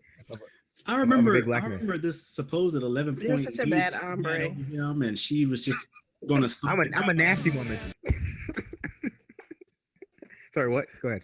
I remember this 11-point lead that she supposedly had and how she was polling just as good against Trump as Bernie Sanders. And she had the same amount of appeal, and she's, just as good as he was and all that. And all that seems to be unraveling. She was a horrible candidate, always has been. People were saying that. And that's why that's why some people did go to Bernie, because they never liked her as a candidate. And now that stuff is coming home to roost. Mm-hmm. She lost in 2008 because she was a bad candidate. And I think no one ever stopped to think that maybe if you're the first white person to lose to a black person in America in the primary, one whose middle name is Hussein, maybe you're just a historically weak candidate. How do you lose not to say Barack someone Obama. named Barack Hussein Obama? Like that's not to deny. Yeah, but see that was the messed up message that, America is somehow more sexist than it is racist because they would rather a black man than a white woman. And I was like, no. At a certain point, you have to address the individual aspects of these two people. And Hillary Clinton is just a historically bad candidate. She's a bad politician. She has too much baggage. There's such a thing as too much history. Like there's such a like. Yeah. I wouldn't trust someone to date who's had 5 marriages just because they've been in a lot of them. It's like it. Like she is the consummate, I don't know, like she just has too much baggage. Like she and the party shot themselves. Ohio's final. They shot themselves in the foot. But honestly, Ohio is final. Ohio went to Trump. That's it, folks. That's it. So we got. I for one want to welcome our new Russian overlords. I mean, California. California going to come in and save the day because that's what them Californians do with their dry grass. Let me tell you the thing about the left coast real quick. Because I moved from a predominantly left coast area is the best coast. What did she say at that thing we were at? Coastal supremacists. That's right. Oh, good Lord. We are the best coast, though. We are the best coast. Okay, I'm from New York. No, you're not. Please, West Coast. Our music is better. Everything is better out here on the West. But I digress. So out here on the West Coast, it's surprisingly conservative outside of the major cities.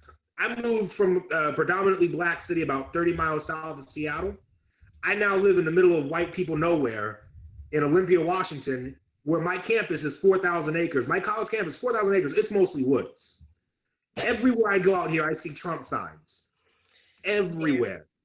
I moved to a place where for the first time in my life, 2 white women about 50 to 70 feet in front of me stopped on the sidewalk stepped on opposite ends, stared me down until I passed them. I made it about 50 feet in front of them. Then they started to walk behind me again. That's the left coast. So she might be able to get a few electoral college votes, but people don't we have this narrative that the left is so progressive, that we're so great, like we're these bunch of nice hippie liberals. No, that's not what right? You're not hippie liberals? Nah. I go to a university without grades, and folks just Yo, I'm gonna be so shitty to my white girlfriend. What? Sorry. we back on it. Okay, wait a minute. 95% of precincts reporting in Florida, Trump holds a lead of about 134,000 votes over Clinton. Yeah, go. Yo, Gore, come on now. Like he's supposed to make this right. Come on, dude. Like, you suck. Bill, you suck. This is your fault. Blame Bill Clinton. Blame Bill Clinton. I'm getting messages from some of my Bernie fans talking about this is hilarious. I know we all gonna be living in a bomb shelter someplace together, but this is hilarious. No, seriously. I mean, for real talk though. I mean, there's a lot of stuff. My connect from Shanghai just said it looks like Trump's gonna win, huh? Actually, I got interviewed about my thoughts on the Hillary Clinton presidency by a Shanghai news outlet, and she just messaged me the article, and she was just like, "So it looks like Trump's gonna win. What do you think?" I'm like, "Ha, let's talk tomorrow, or I guess in 2 days." But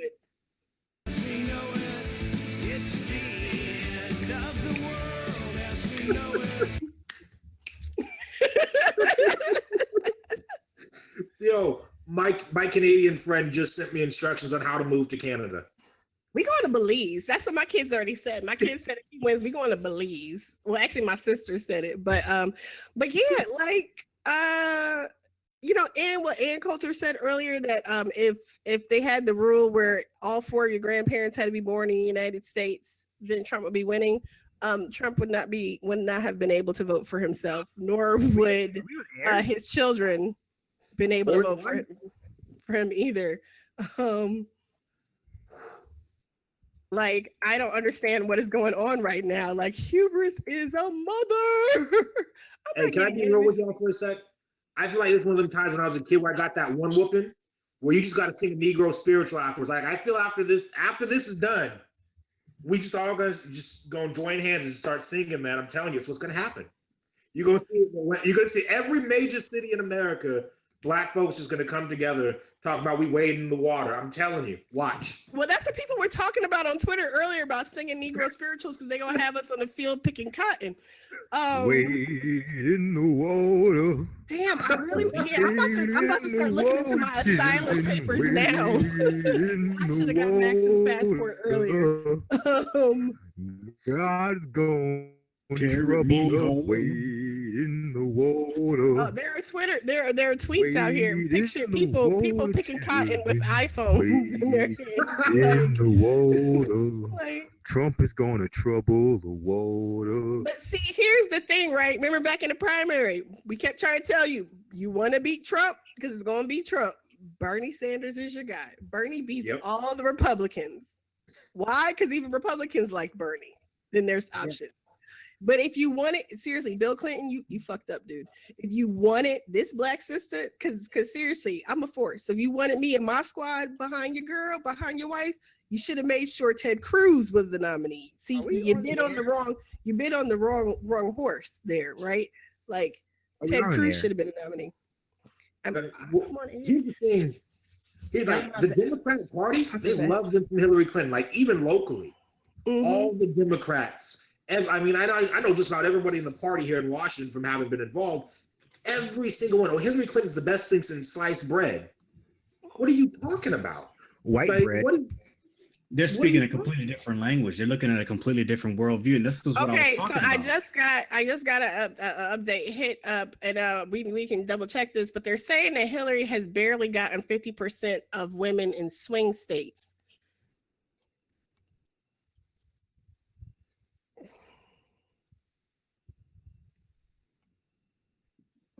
That's still a mess. But that's still a mess, though, right? Because here's the thing: like, Okay, there I'm was a big calling him. push, and I talked Wait, about. no, they called Florida. They called They Florida. called Florida. Yep, that's it. Trump. They call it's over.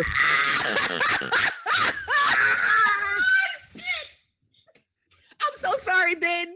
I'm so sorry for all the cursing, but I don't know. I mean, the censors, iTunes, everybody just gonna have to forgive us for this tonight because, yo, like, That's it. can we keep Obama? I just like how everybody counted him out. Like he couldn't possibly win. Wait, does anybody remember how all this talk like he couldn't possibly win and that the reality was this and the reality was that? They wrote those same articles about Barack Obama, by the way. I went back and saw a treasure trove of articles about how Barack Obama couldn't beat Hillary Clinton. And here we are again looking at another kind of like an upset, right? Like they're that Washington bubble, the whole thing about demographics just being against him and he just can't overcome these things. Nobody's going to vote for him. My friend told me there's no way he's going to win Florida. Look at this. This fool has won everything. See, that's what I've been saying. That's the thing. People expect people of color to just come out and vote for whoever the Democratic nominee is, no matter what. They expect black people, Latino people, Asian people, Native people to vote against their own interests by voting for Hillary Clinton. Ain't no way in hell it's gonna happen. It's just not. One second. I just want to apologize to any of our viewers if it seems that we are overly excited about Trump victory. None of us are Trump supporters. Not at all. None of us voted for Trump. None of us wanted him to win. But there is a perverse irony in this because we all recognize that Bernie Sanders would have won. Bernie Sanders would have destroyed Trump. This motherfucker needs 73. And that can he actually get the Democrats, if let me finish, the Democrats wagered all of America on the most historically weak candidate they could possibly. Yeah, the Democratic Party, the DNC, wagered all of America on the back of Hillary Clinton.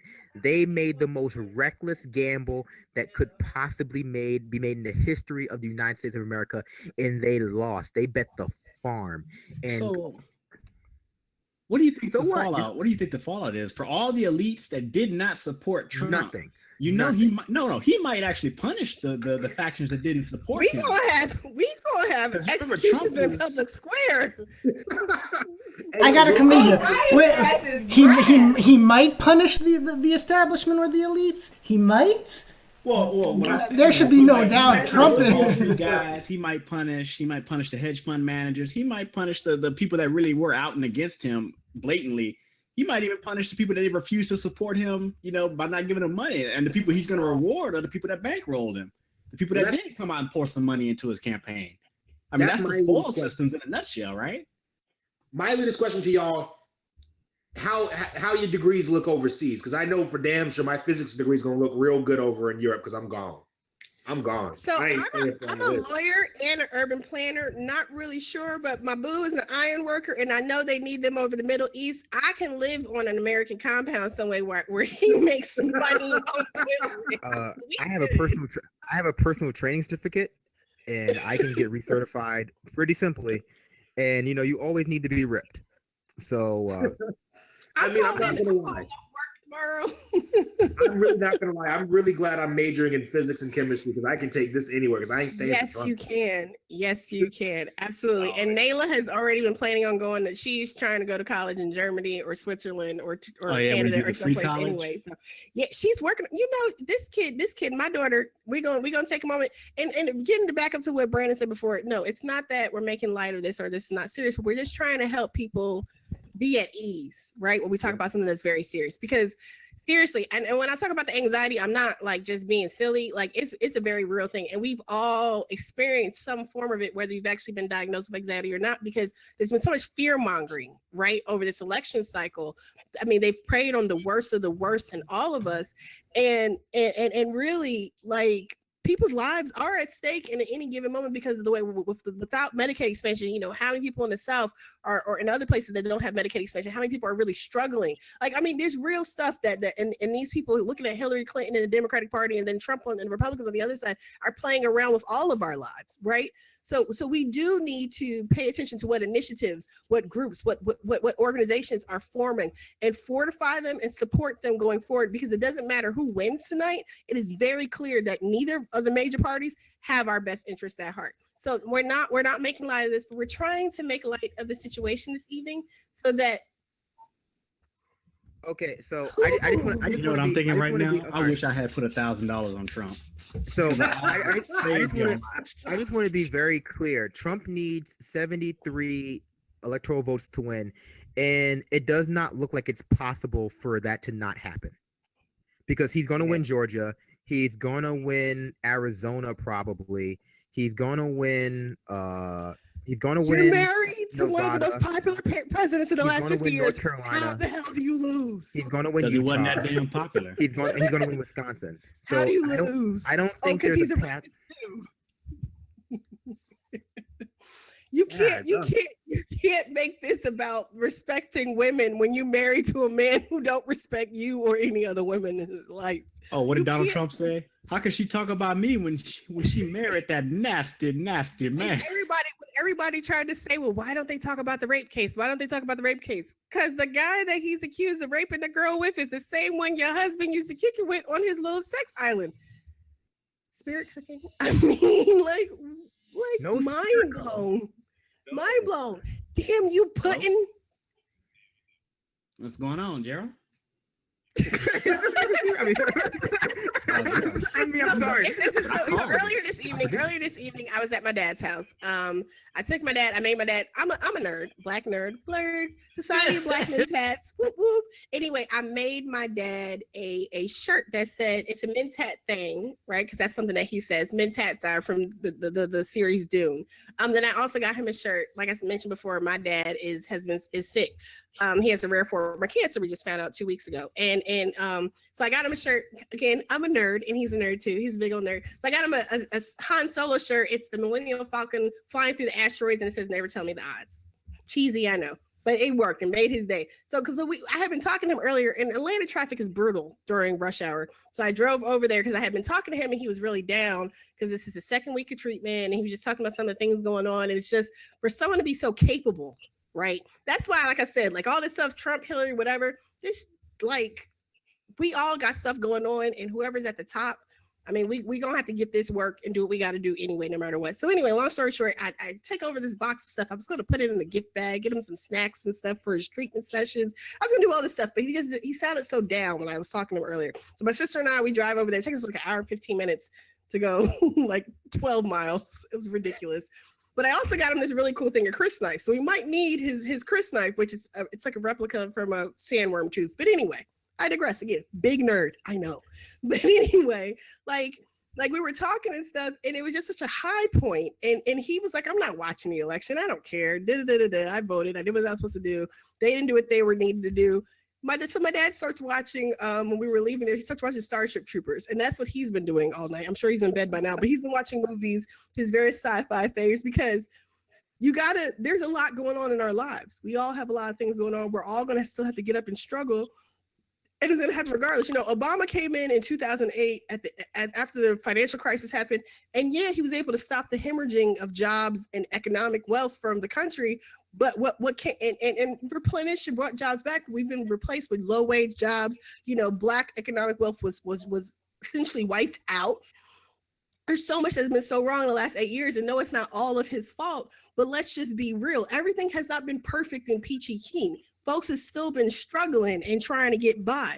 You know, whether or not Donald Trump's presidency will plunge us into some abysmal, downpour of economic, I don't know what the words would be, or, whether this would spur some real action with the left and actually we have a comeback. So the next time we come back in 4 more years, because if he actually does become president, if he actually takes the job, it's a lot of ifs, A lot of ifs in this sentence. No, there aren't that many ifs this time. This is like this is happening, man. Like, don't soft pedal it. This is happening. We got he won. He beat her. He got it. Well, we'll see. We'll see. She might be able to pull it out. You know, there might be some funny machines. I mean, she's coming back. She needs 80. He needs 69. Funny machines. You want to talk about that real quick? My signature was challenged here in Washington State.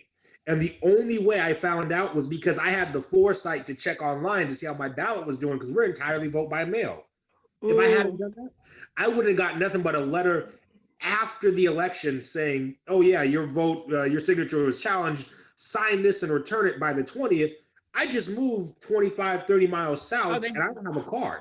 I can't already calling California.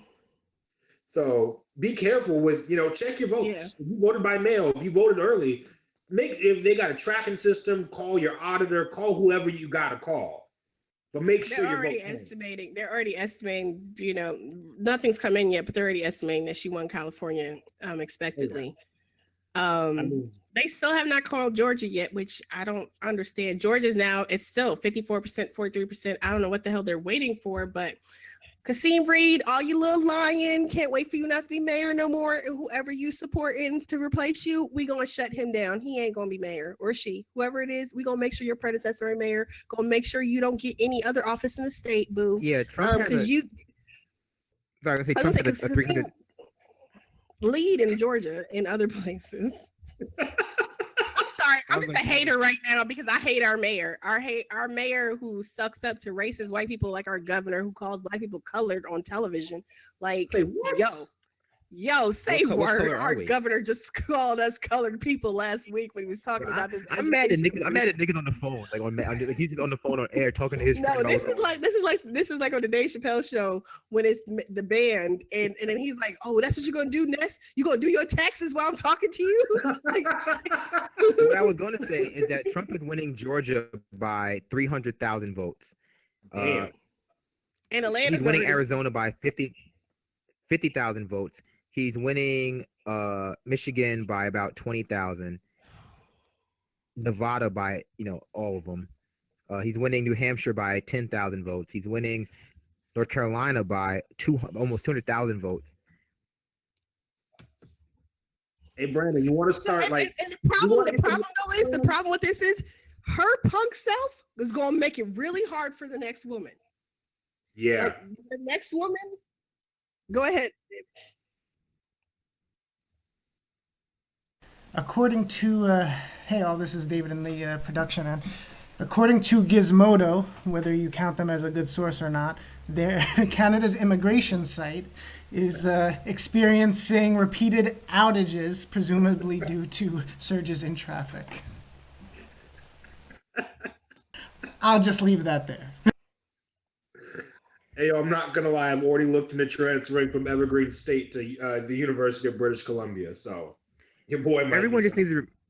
Fear is the mind killer. Everyone just remember that fear is the mind killer. Fear is the mind killer. Y'all need to get hit with some doom. We about to get our Fremen on. We about to get this desert power Fremen riding sandworms. Don't worry, the Harkonnen might think they took it over this time, but we gonna get them. Y'all need to get your sci-fi game up. Here's what I'll put on the table. Progressives have true progressives. And I'm going to even say anyone that didn't support Hillary, but is on the left, had God knows how long to mourn. Whether it was Jill or Bernie, we knew the candidate that we would prefer wasn't going to get in there. Don't start mourning now that that we're taking another step even further away, but figure out what the hell you're going to do to start building back. And to start climbing back. Because, I mean, the one thing, for all his lack of proper coverage and for his show really sucking with the election, one thing John Oliver said repeatedly for the past few months is we're 10 times below rock bottom. Rock bottom is way, way up in the heavens. We're below Schitt's Creek. But what are we going to do to get out of there? Because if we just keep wallowing in it, we're just stuck. Yay! History was made. The first African-American woman from Delaware was elected to Congress tonight. When women vote, we lead. Go sis. That's the woman I can get behind. And also in Minnesota, I just forgot her name. Iman Omar won her race. She's the first Somali American woman to be elected to the Minnesota State House. I believe that's correct. If I've messed that up, I'll correct myself in a moment. I'm just, trying to do this all off the dome here. Speaking of women actually winning congressional races and making history, Seattle, Washington, we have Pramila Jayapal. She will be the first, I believe, Indian American woman ever to make it to the United States Congress. And she's been projected to win for a long time. And then a personal friend of mine whom I love very much, Aaron Jones, is looking to be the very first Black woman to hold statewide public office with the office of state superintendent here, though she is running against Chris Reichdahl and a very, very, very aggressive anti-Aaron campaign, led of all places by Seattle's most quote-unquote liberal. From my understanding, she's going to win. I know most people I know voted for it, but places like The Stranger, so Dan Savage's newspaper, they have ripped her numerous times. So her first language, to my understanding, was not English. She grew up in Europe, right? She grew up in Europe and came over here. She and Chris, who is a white male, both did a questionnaire with a conservative group here in Washington State that said, should kindergartners be taught transgenderism? I remember this. She responded with, I just don't think kindergartners need to be taught about gender. Let them be kindergartners. And the Dan Savage's newspaper jumped down her throat and were like, you should have corrected them with this and this. This isn't where she's from. I know Aaron. I love Aaron to death. I will go to bat for Aaron any day of the week. That's not who she is. People know that's not who she is. But they still continue to come at her. They still continue to treat her like she's just some second class citizen. So I have a lot of faith in Aaron, but we got some work to do, folks. And we do have a lot of work to do. But how you barely, even if she pulls it out, let's go ahead. I have some bad news. Jesse T. Smith, friend of the show, lost his race in Alabama. Jesse lost. Peter Jacobs, I believe, lost his race as well in New Jersey. But this is the problem. But this is the problem with Democrats swinging rights and not supporting down ballots. Go ahead. I do want to say one thing. I'm actually pretty disgusted by the turn of events, not necessarily by Trump winning, because like David said, this is not a big surprise to me. I'm disgusted by America and that they could produce a situation that someone like Trump could win, regardless of whether you think Trump is actually racist or not. I'm disgusted by the fact that we got to a place where someone could be that openly racist and win. Yeah. And this is a condemnation not of Trump but of America. Absolutely. Trump is what America is. Trump isn't what this Trump who we see now is not who Trump is. I don't believe that. I've never believed that. But this is exactly who America is. And America, and at certain this, I'm not gonna say I'm glad, but I can see what Malcolm X said. This is the chickens coming home to roost. Mm-hmm. Maybe the establishment Dems need to be embarrassed by this. Maybe middle class white America, maybe upper elite need to be embarrassed by a Trump presidency for 4 years, and so that they understand what it's like. And that's fucked up. I'm sorry, no one's watching. No, that is fucked up. Like, Ben doesn't rule my life. He's not watching right now. He's on with David Pacman. That's some fucked up shit, yo. There's things have gotten this bad.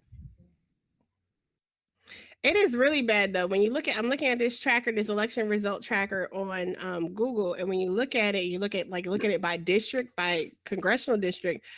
The country is so damn red, and why people think it's going to be anything otherwise. I mean, right now, Republicans only need 36 more seats for their majority to hold their majority in the House. They only need, like 3 more, a few more. It's very few. What's a couple more in the Senate?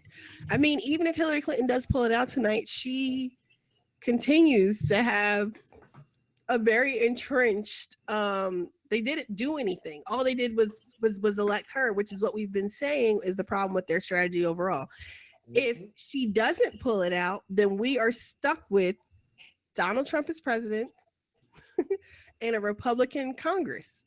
And that is insane. And the only ones that are to blame, and I will stay up all night writing this piece, are the Democrats. Are the Democrat establishment, are those people who lined up and colluded and allowed this farce of an election cycle to occur. The blame is on you. All the rest of us, unfortunately, who are innocent bystanders in all this, well, some of y'all ain't so innocent. Not necessarily our listeners, but other people out there. If you wasn't among the how many percent of it? 10% of the people, 9%, whatever percentage it was that participated in the primaries, this is on you. Because we could have had Bernie Sanders right now, and we wouldn't be looking at the possibility for Trump presidency tonight. Like, seriously, this is unfreaking believable. This is like some bad 80s B movie stuff about to happen right here. Like, No, see, I'm sorry, but this is what happens when the Democratic establishment spends fucking 8 months demoralizing their base. This is what happens when you do that. This is what happens when instead of picking, an Elizabeth Warren or Tulsi Gabbard, I thought everybody loved them in Arkansas. No one likes them in Arkansas. No one likes the Clintons. But But they're donors and the people they give money to. That's a myth. No one respects Clinton overseas, especially not Hillary Clinton. She should be embarrassed, yo. It's just like she should be like, yo. This is like I could have beat Trump in an election. See, this is what I was going to talk about. I was going to talk about that. I'm not wearing pants makes right it now, seem like they're just really popular. Like I remember people keep referring to him as one of the most popular presidencies, but that popularity really is manufactured. It's a retelling of the history of their time period in office. Because I remember when I was a kid, I had always heard that they were so great. And it wasn't until I was in college, I said, well, what did Bill Clinton actually do? What is his legacy? Yep. And I looked it up and I was like, no, he's terrible. He didn't do anything. So he hurt people. That's what he did. But guess what? You have to think about this in the context. Y'all super predators. I'm a lazy welfare queen. No, true Only story. I'm a super.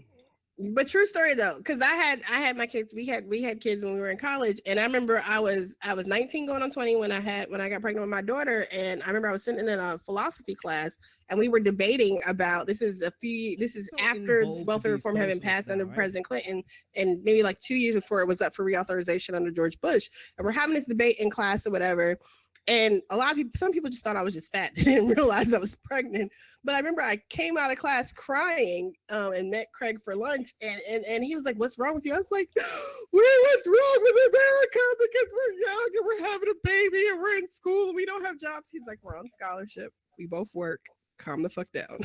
but seriously, like we get taught that what's wrong with society when it's not us. It's not us. You guys get taught that, people who look like you are what's wrong with society. It's not us. Interrupting. They called North Carolina for Trump. Yep. So Trump is now about. I gotta call my grandparents in the morning. 54 electoral votes from winning. Now let's be honest though. I compared the reimagining of the Clinton history to how they reimagined Reagan. You know, that's what really kind of put me on to how, like, when people are the people who are alive during that time period are now dead, they kind of go back and rewrite that history, and the people who didn't live through it and experience it or weren't aware at the time, how they're not there to provide a counter narrative, and so that narrative is the one that sticks. And Reagan is a prime example of that.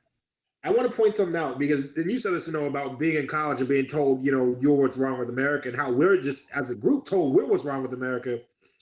I'm a black person. Well, I'm a mixed person, being a whole bunch of things, but I identify as black. Oh God, here we go. Dude, wondering when he grow. I identify as black. No, but seriously, I'm teasing. It is what are you, Black Rican? Come on, I was joking. I actually am. But anyway, for real. No, but for real, I'm teasing. Go ahead. But sitting in a class of 50 people, there's 3 other people that look like me. In a cross-program mixer with a 400 level physics class, the one black person in that class came up to me and said, please don't drop this program, because I can't be the only one of these programs anymore. There's no black people in science at the upper levels of college, because we're told we can't do it, because we're not given the resources to do it. And then America turns around and says, well, just pull yourself up by your bootstraps, get into STEM. STEM pays well. It don't pay. It doesn't. Look, the more people that get into it, the less it's gonna pay. So, I'm not gonna lie. I'm really not gonna lie. We've had almost half our class drop because it's too intense. Because physics and calculus and chemistry is too hard. Half the class have dropped already, and it's the first quarter. Wait, you're taking physics, calculus, and chemistry at the same time? Yes, at Evergreen we take one program, and so it combines multiple things. Okay. So it's a whole year. Wow. Whole year. And it's intensive. You can roll through that, man. That's child's play. Go ahead and roll it. You make it. No, I'm props to you. Most definitely. I was an engineering major, I was an engineering major. Then Nayla came along and I was a sociology major. So because it was already gonna be hard enough going to law school with a baby. So I was like, I need to, and now you texting on screen. What is going on? Like, yo, weird. I think we should just give up the independent political news analysis and just go straight comedy now, because this one over here texting his girlies, his honey dips. What did Fresh Prince call them? His honey dips. He took a phone call. This was over there texting.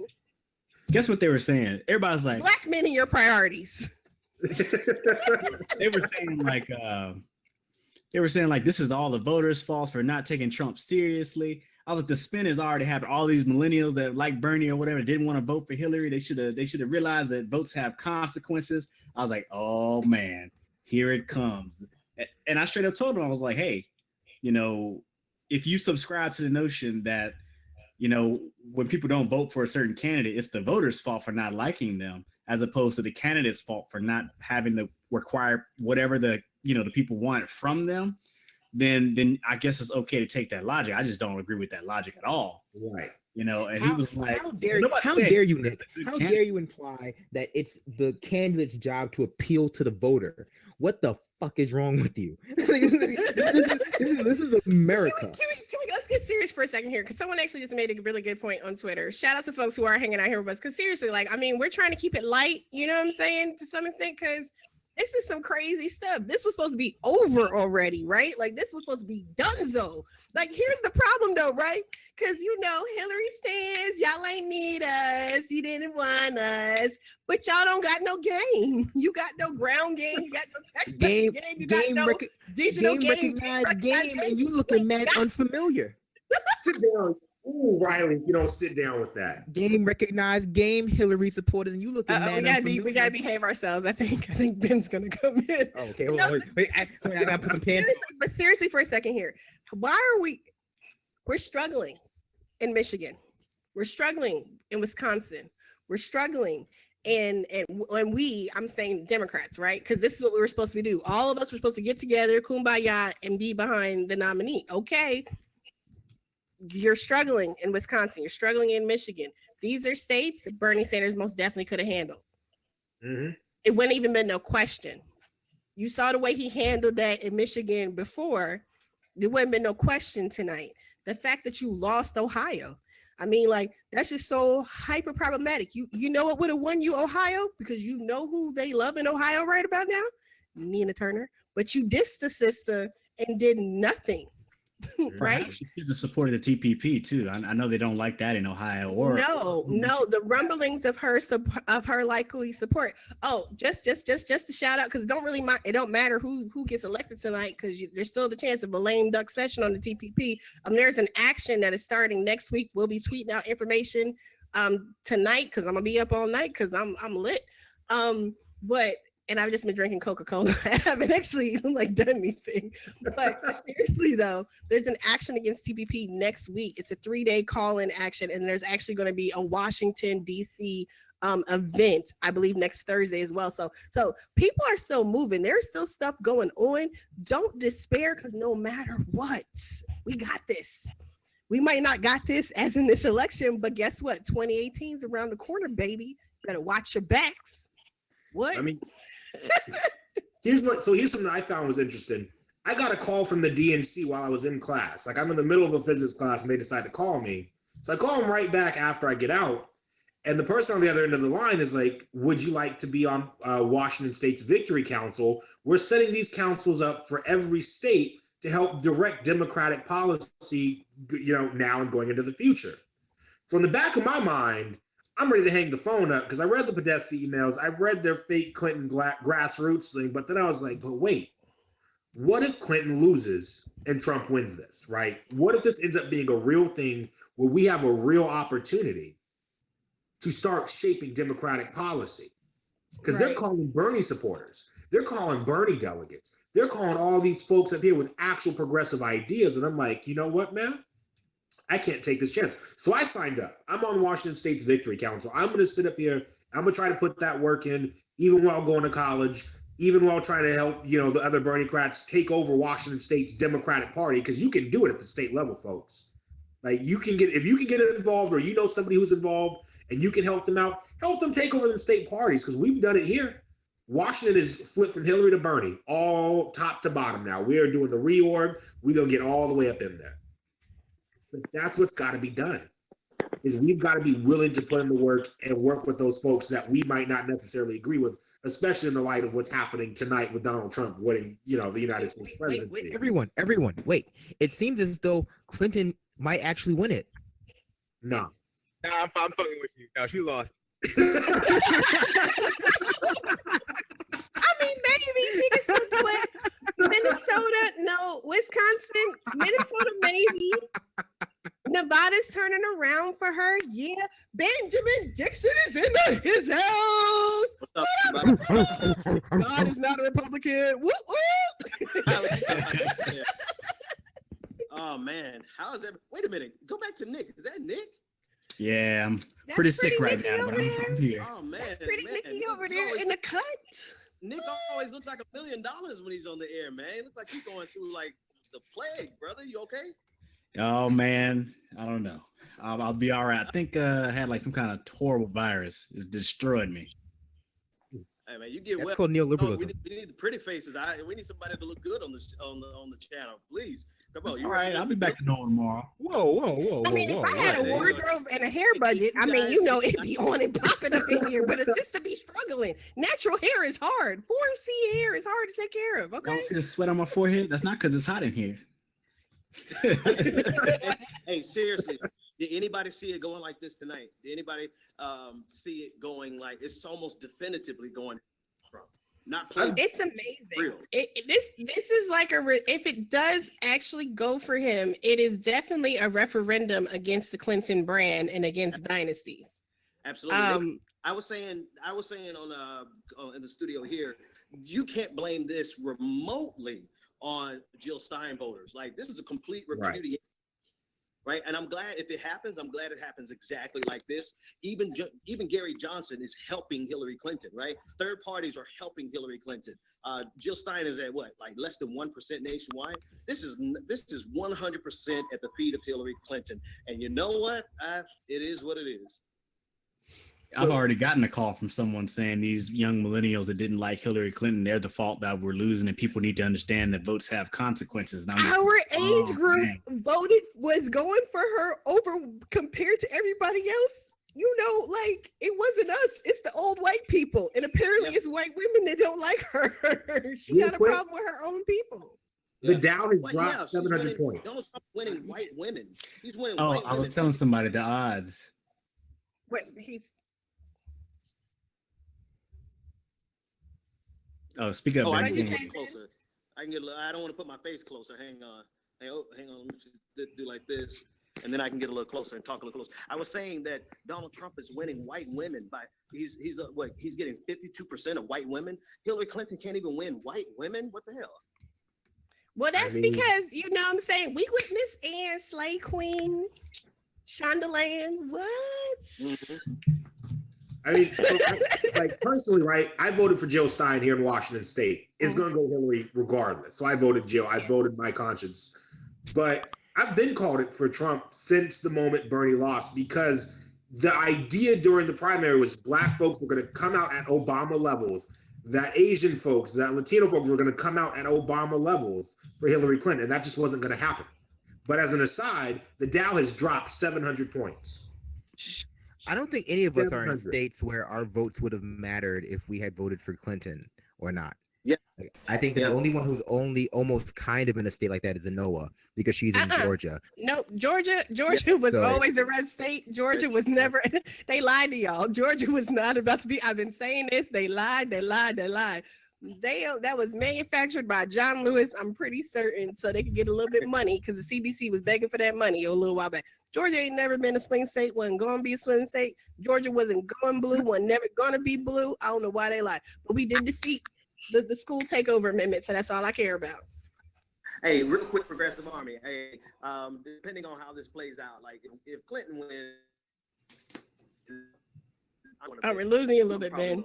Or something. So I got to get back to the studio over here, but I'll be back. Hopefully I can go home and get into bed, because I'll be honest with you, I don't have time to be dealing with racists for the next 4 years, but it ain't gonna be my fault if we do. It's gonna be 100%. I mean, I think it's gonna give us great material. We're gonna break the Patreon bank. It's gonna give us great material. Oh, it's gonna be great for business for us. Like our viewership should quadruple, like exponentially. It should be great for us over the next 4 years. But I do feel bad for some key demographics that are gonna get hit on day one. But I digress. I got to get back to the studio here, and I'll join you guys. If Donald Trump wins, I'm broadcasting all night. It's just so wild. It's so wild though too, because like this one Ben said about the Obama numbers. This is what everyone kept saying, because this is what they told us about Bernie. She got the Obama coalition. Obama coalition, where you at? Oh wait, I'm right here. Yeah, why do you keep saying that nonsense? So one small piece of good news electorally is that Sheriff Joe Arpaio, whatever the dude's name is, whatever that racist guy's name is, he lost. In Arizona? Yes. Well, that's good. Need to get him out of there.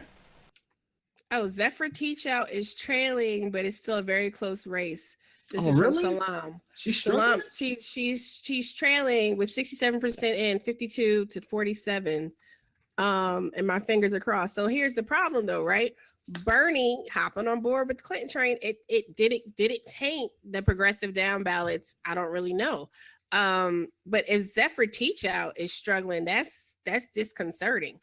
It actually is a problem. I was shocked that she would even be struggling, but this really comes down to, it might be that just Hillary Clinton being at the top of the ticket may have tainted some of the down ticket stuff. Well, this is the problem with swinging right? Like people might have said like, okay, because this is what was driving me nuts for weeks of watching commercials here of Republicans saying, well, I can't vote for that man and I'm voting for Hillary Clinton. Okay, but just because you're voting for the top of the ticket, like you're saying, Nick, okay, people might have been crossing lines to vote for the top of the ticket, but they weren't going to vote for the bottom of the ticket, and the Democratic Party was not supporting these candidates. And then on the flip side, Bernie Sanders pissed so many people off. People weren't really as engaged as they had been, in supporting down ballot candidates. This was a gamble of epic proportions. It was absolutely unnecessary. It should have been more important to make sure that we could get as many seats as possible across Congress instead of worrying about coronating the first woman, because suffragettes, Susan B. Anthony, who was a racist. Right, I was just going to say, but wait, all day. Since we're talking about all day, people tell me, oh yeah, that Susan. People keep retweeting that live stream of her grave, and people going putting, I voted. Some sisters out in Chicago, they started going out to Ida B. Wells' gravesite apparently, and leaving their I vote, and people started tweeting that out. When I saw it this evening, even though I think the whole thing has been ridiculous around her candidacy, that folks recognize Ida B. Wells, Sojourner Truth. So many people, Shirley Chisholm, Ella Baker, Fannie Lou Hamer, so many people who actually like grind. We need to start having some real conversations. And I know David has mentioned before, we need to bring in Yvette, we need to bring in Antonio Moore. We need to start, it's about to get real. Y'all hang in there with us. But we really need to start talking about not just building progressive political power, but we need to talk about building real Black political power. Like, yeah, not just real Black, but like real political power, you know what I'm saying? Because it drives me nuts. And I talk about this with the women from my roundtables, my women roundtables. We talk about this, how like this whole thing about Black women vote, Black women lead. It drives me nuts because we saw a prime example of how Black women vote, Black women lead until they're going in a direction that the Democratic establishment doesn't agree with. And Donna Edwards, who got her hands slapped for not following the line, and how dare she step out of line. We saw the same thing happen with Barack Obama. He just happened to have enough juice or enough people who liked him that it didn't matter that he was stepping out of bounds, so to speak, right? But we need to be able to support our own candidates. We need to be able to build our movement. And I know we're at a disadvantage because we're broke. We don't have the same money and access as in regards to Barack does. Obama. Go ahead. It doesn't hurt that you're also friendly to the power structure too. Like, remember, Barack Obama was already friendly to the power structure, and they knew him before a lot of the people really knew him. So they were okay with him being, up front if he was just a better person at selling their brand than Hillary Clinton. They were totally okay with that. So that wasn't the issue. Then it really did come down to personalities and who can sell better, because both of them basically were assuring the power structure of what they wanted. So I don't think that it's necessarily all about the person per se, but when the person is not palatable to the power structure, that's when it really comes down to, like, who's going to be supported, who's not, who's going to be considered prominent, who are the surrogates in the mass media are going to be behind and give a fair shake. Yeah. Here's our issue though. Like, trying to have actual political power as people of color is right now our biggest enemy is the prison industrial complex. That is enemy number 1, 2, 3, and 4. That's it. That's who we've got to get beyond that. We've got to take that down. We've got to start finding ways to restore the rights of people who have their right to vote taken away, their right to run for office taken away. We've got to start dismantling that system, because it doesn't matter what the demographics look like. It doesn't matter that, by 2025, white folks are going to be the minority. If we still are incarcerating Black men from the ages of 18 to like 30 at such an astronomical rate that they're just basically gone. Okay, they're calling, Google anyway. I don't know about anyone else. Google has called Washington, Oregon, and California. Nevada is leaning that way. We also have Colorado, New Mexico in the mix. So from Google's estimate, it's 209 to 216 right now. 209 Clinton, 216. But you still have, they have not, from what I see, they have not called Michigan or Wisconsin, Utah, Arizona. And I don't understand why they haven't called Georgia yet. Georgia, like, stop. Like, y'all need to stop playing. Georgia is not turning blue. It's not purple. It's not any of that. Any chances of it going blue went out the window when her bus dumped the crap in the middle of the street. Like, you can't be dumping crap on people and then expect them to vote on you. Like, for real. I mean, I've been telling people, like, I work in Trump country. There's the Trump pin signs all over the place. And what I think we're seeing, though, too, is, like, I know down here what I realized was that people who had, like, really large signs for their Republican candidates, like our local ones, people wouldn't put Trump signs in their yards because they don't want to be identified as racist, but they would have a whole bunch of other Republican signs. And more than likely, I mean, down here, since the Republican Party down here, he's at 232. So what did they just... He's at 232 right now, according to Google. He needs 38. So what just swung his way? Georgia. Did they finally call Georgia? Dave called Georgia. Florida was called again. So Florida got the secondary call. Okay. So according to what I'm looking at on Google, he is at 232 and she's at 209. I wish I had the big CNN screen for you guys. Again, this is why we need to invest in progressive independent media, so next time in 2018, we could have the fancy screen for you to press the button so it can light up and show you what's still possible. But yeah, I might have to go back to West Virginia because at least there, I know all the white people with guns. They love us. We're the token Black family. No, seriously, but my babe is taking me shooting this week, and I did ask him very nicely to take me. I have shot a gun once. Funny. That's another funny story. So my first and only time shooting a gun was with white undercover narcotics cops in West Virginia. They were showing off for my friend, and they took us shooting on the side of the highway. 33. So we're out setting off M80s and they took us back to like where they keep the drugs at when they raid people. Like, it was really wild. I'm like, you guys are wild. Cops are crooked as hell. But that was my first time shooting a semi-automatic weapon of any kind. We shooting up signs on the side of the highway, but that's West Virginia too, So I mean, yeah, good times, good times. I know I got lots of stories tonight. That's where the apocalypse really gonna hit. is West Virginia. You got them hillbilly zombies out that way. You don't even got regular people zombies. But you know, you have the mountains, and there's like you can go miles and miles with no people. So like, I'd go someplace like that. If you don't stop being a damn fool talking about you got mountains in West Virginia, you bet nah. One of my childhood friends is white from North Carolina. She's like, well, why don't you just come up here and go camping in the mountains? Are you crazy? I love West Virginia. I actually had the chance today to talk to Charlotte Pitt, who should be the next governor of West Virginia, but people got their heads stuck so far up their butt that the Democrats are voting for their own version of Trump for governor tonight. But she is the Mountain Party candidate, which is Mountain Party in West Virginia is the Green Party affiliate. And we had a really great conversation. I'm going to tweet it out again. Y'all check it out. But I think no matter what happens, I'd like that we have so many optimistic leaders because the energy that has happened over the past year, again, all of us coming together and stuff. And you got people like my daughter who will be able to vote in 2020 coming behind us too. And they pissed at y'all. These little kids coming behind us, the high school kids, they pissed because y'all done screwed them up. You know, because if my kid can't go to college, she gonna come see you with some fisticuffs for real. But no, seriously, like I mean, no matter what's happening, like Ben asked, did any of us see this panning out? Did we see it at 11:38 with Clinton trailing Trump?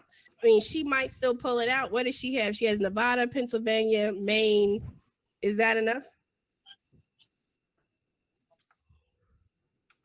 So she's not going to pull it out. There's no way. It was a tight race with her winning Michigan and Florida and possibly even Ohio. Yeah, because if he wins Michigan, that's 16. He's at 232 right now. So if he wins Michigan, that's 16. If he wins Wisconsin, that's another 10. That's 26 right there. And then what does he need? He needs 38. What's another 12? New Hampshire's 4. If he picks up everything he's supposed to pick up, how are they tied? How will they be tied? So if they all pick up what they need to pick up, so that's 10. I'm doing my math real quick. That's 10. That's 16. That's 32. That's 36. Will he fall short? Arizona's 11. No, Arizona's 11. Iowa is 6. If he takes those, that's 17. If he takes Michigan, that's 33. New Hampshire puts him at 37. And Wisconsin will put him over at 47. So if he takes everything that he's anticipated to take, you know, Arizona, Iowa, Michigan, also Alaska, New Hampshire. Alaska won't be in. We're not going to be up when Alaska comes in. Utah and Wisconsin. I mean, if he takes those, then it's done. Can she pull it out with what she has on the map? Minnesota. Michigan has been. That is so wild. Michigan is going to decide the election. It's fascinating. Almost every county in Michigan except a handful had been red, and Michigan is a largely rural state. Detroit went red. I mean, that's what got me trip. Well, remember, Detroit has been revived. Remember all the urban revivals that's going on in Detroit? Of course, it's going to change demographics. Come on now. Yeah, that's the problem though, right? And that's what I said earlier. You know, I saw, you see people out there and they're in their suffragette white. I should have took a picture of the women so I could have put this. This really been burning me up all day. Because I don't understand how y'all act like you're voting. You're voting against racism, misogyny, and xenophobia, but you're voting in the name of racist. Like that don't even make any sense to me. But okay, do you, white women? But anyway, but seriously though, like there is just so much so wrong right now. I can't even remember my train of thought. I'll turn it over back to one of you guys. Brandon, what are you doing? Brandon. Oh no, he's preoccupied. He's preoccupied. Which one of your girlfriends are you talking to? I'm talking to this girl I'm dating. Anyway, I've been taking this time to troll people on Facebook because people were already talking about how Trump is done and he ain't never gonna win, and I just want to say shout out to Marcus Farrow. Shout out to Marcus Farrow because the Progressive Army, Benjamin Dixon Show, Way of Fanoa, Project Sanity. We about to have some real shit coming your way in the next couple of days. I'm gonna be I'm gonna be throwing so much goddamn shade for 4 years. I'm gonna make a goddamn solar eclipse look like a fucking umbrella. That's how Nah, much but shade I'm gonna be you throwing. want to talk about throwing shade? Remember Majid? Shade for days. Shade for days. We had Majid on Project Santa a little earlier.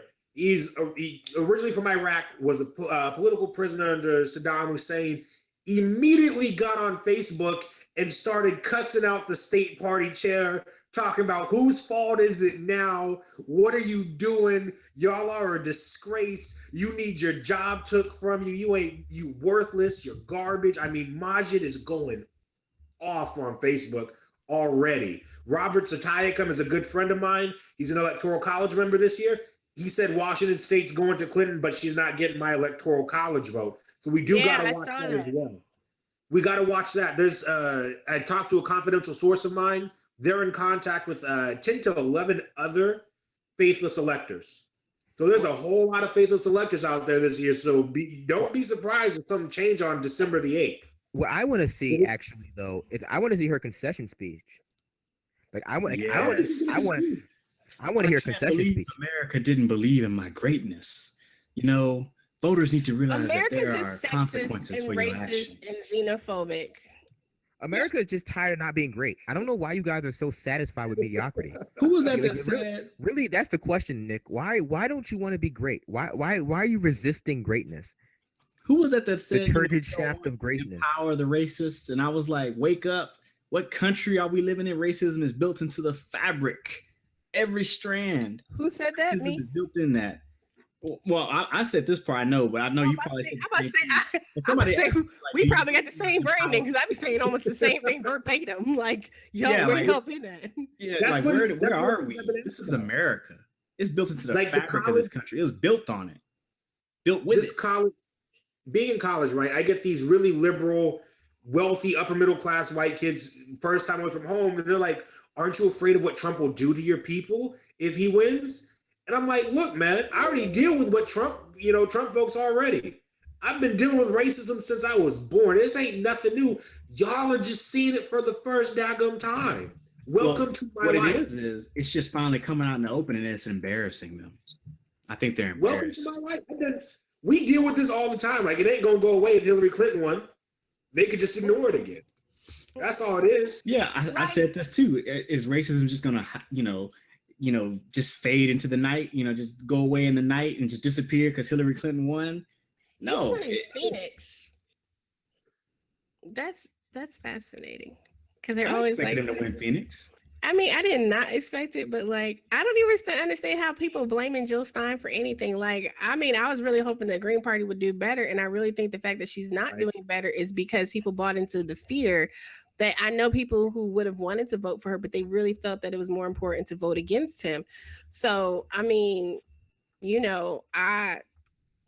tried. I mean, at this point, we should be asking ourselves, if she was going to lose anyway, why are we not supporting a real alternative? Like, we shouldn't be trying to hitch our wagon to neoliberalism for any reason at any time. Like, neoliberalism is dying, and there's no point to be associated with it. If you're a progressive politician, you don't need to be up there shaking hands and holding hands with Hillary Clinton and trying to give validation to something that's already dying out. So, like, all you're doing is losing credibility for yourself. You're not giving them anything because they're already, untouchable, basically. So then what's our road forward, guys? Like, what do we do? And I mean, specifically, what do we do as Progressive Army? What do we do as independent media, as folks who are actually going out here trying to report stuff that's going on? And what do we do as individuals? Well, what I'm going to do right now is sing Hurt by Johnny Cash. By Johnny Cash.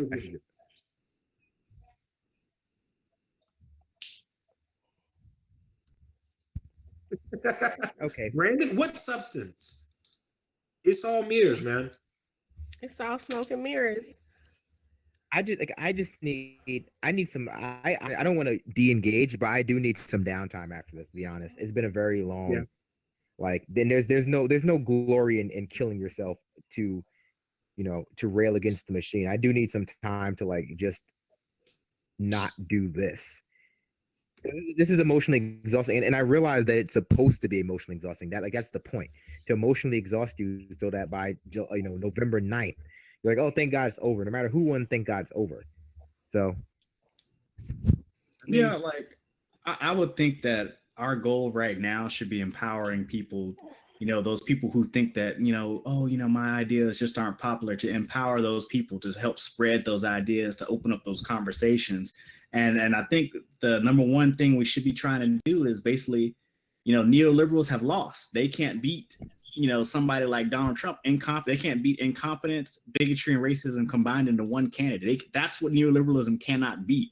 Therefore, neoliberalism is defunct and it has to go. We got to get rid of it. We have to start calling them. Absolutely agree. But what I'm going to say is, cheers to the freaking weekend. I'll drink to that. Yay, yay. We about to be some alcoholics like a mug up in here. And Trump is president. Whoa, whoa. No, I'm joking. But seriously, though, no, I absolutely agree. Yo, I'm here to be comedic relief, right? Like, I got to take the boy to basketball practice at 6:30 because life is still going to move on. We're going to keep it going. But I also, my daughter's a prepper. My baby's a prepper. I also watch enough sci-fi to know that everything comes back around and vengeance will be ours. Oh, yeah. It's going to be so sweet. Got me a child Gom Jabbar already. I'm going to be dropping Doom references for the next 4 years because that's about how long it took Paul Atreides to come back from the brink of death in the desert. But anyway, no, seriously, I absolutely agree that for us, one, we're to keep you guys sane, right? Forget the same progressive and all them other people that maybe appeal to a certain sense within you, but we're going to keep it factual. We're going to keep it honest. We're going to keep it 100% like over here, Progressive Army, because I'm actually using this to jockey for us, our people in our programming right now. Okay, we will always keep it with you 100%. And I'm gonna speak to you real. I'm not going to talk down to you.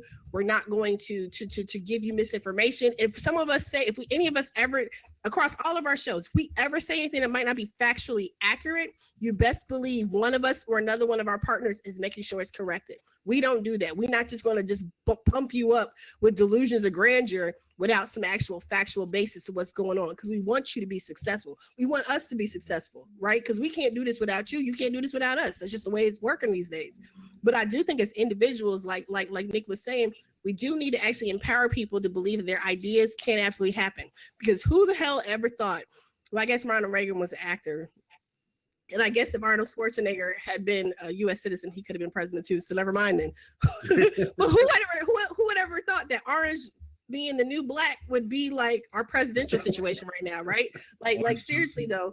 But we need to take it seriously. We cannot rely on the party and the party brass, whatever party it is. It doesn't matter what party it is. Whatever party. Whether or not you even feel the need to actually even be a part of a party process, it might be beneficial because it's the way some of the rules still work on the local level and stuff. But we need to make sure that we're grooming and supporting people who can step into these roles at state, local, and congressional levels, and that we're supporting the potential of candidates, the best of the best, coming out of primary processes. We have 4 years. Regardless of who, because if she's able to pull it out, you best believe they're going to groom somebody to come back and smack her back down in 4 years. Because if Donald Trump, as flawed as he is, can get close to winning or actually win, you're giving the Republicans a new lease on life. And we need to change that. So we as a progressive left, we need to be an intelligent version of the Tea Party, a bigger and more intelligent, more methodical, progressive version of the Tea Party, and not just, influence the no. We need to actually be influencing policy changes. We need to be involved in legislative action, and we need to be a people's lobby. We need to be a massive national people's lobby, people's movement for sustainable change in America. This is not going to happen overnight. But Bernie even said that himself during the process. I'm sure he's kicking himself in the ass right now. Yeah. I'm sure Jane is kicking him in the ass right now. And I can't believe Michelle probably kicking Barack too. You had me talking like I like that woman. Like, what is wrong with you? You know me and her ain't friends. We already saw the email. She said after this election, y'all on your own. and basically now she's probably sending emails talking about, look, we did all that for you. You still couldn't win. That's probably thinking of something wrong. They had Jay-Z, so I'm dropping some insider information I found out. They sent Usher to Killer Mike's house to try and get Killer Mike to endorse her. It's how desperate they was. Like, seriously. They couldn't find Usher. Killer Mike probably told him something pretty choice. Yes. And he has not been silent. Since in the whole neo R&B group, Well, Neo, Chris Brown. I think they use Usher because he and Killer Mike and Jermaine Dupri have done the Bank Black movement right together, and I think that's why they figured maybe they could slip Usher in there.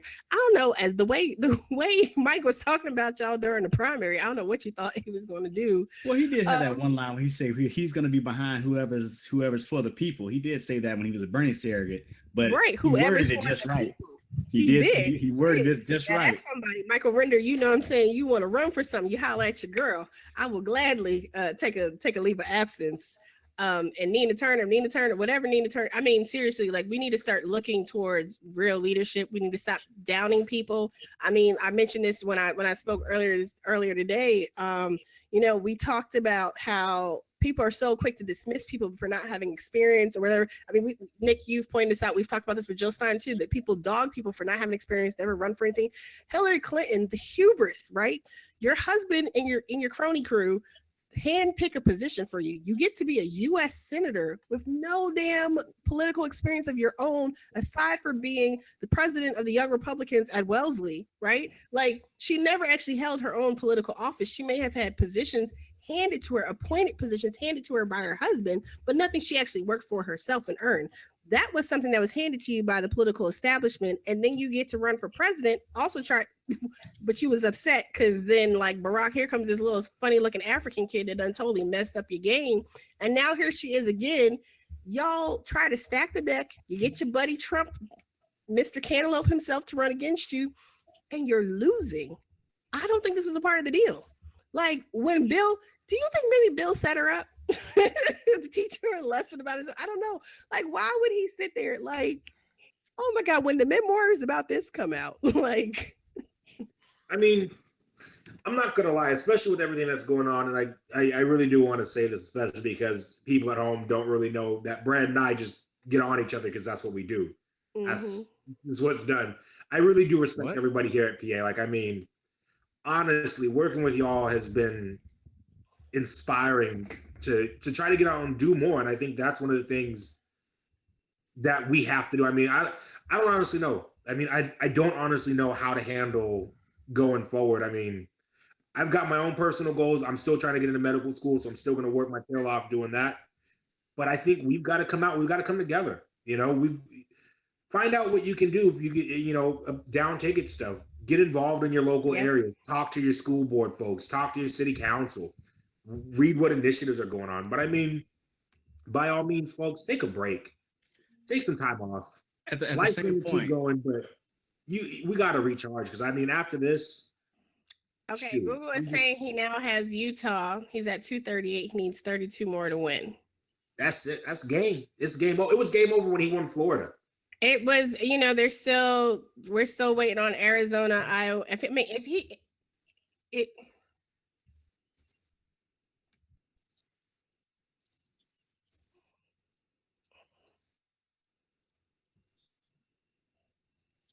Daggone.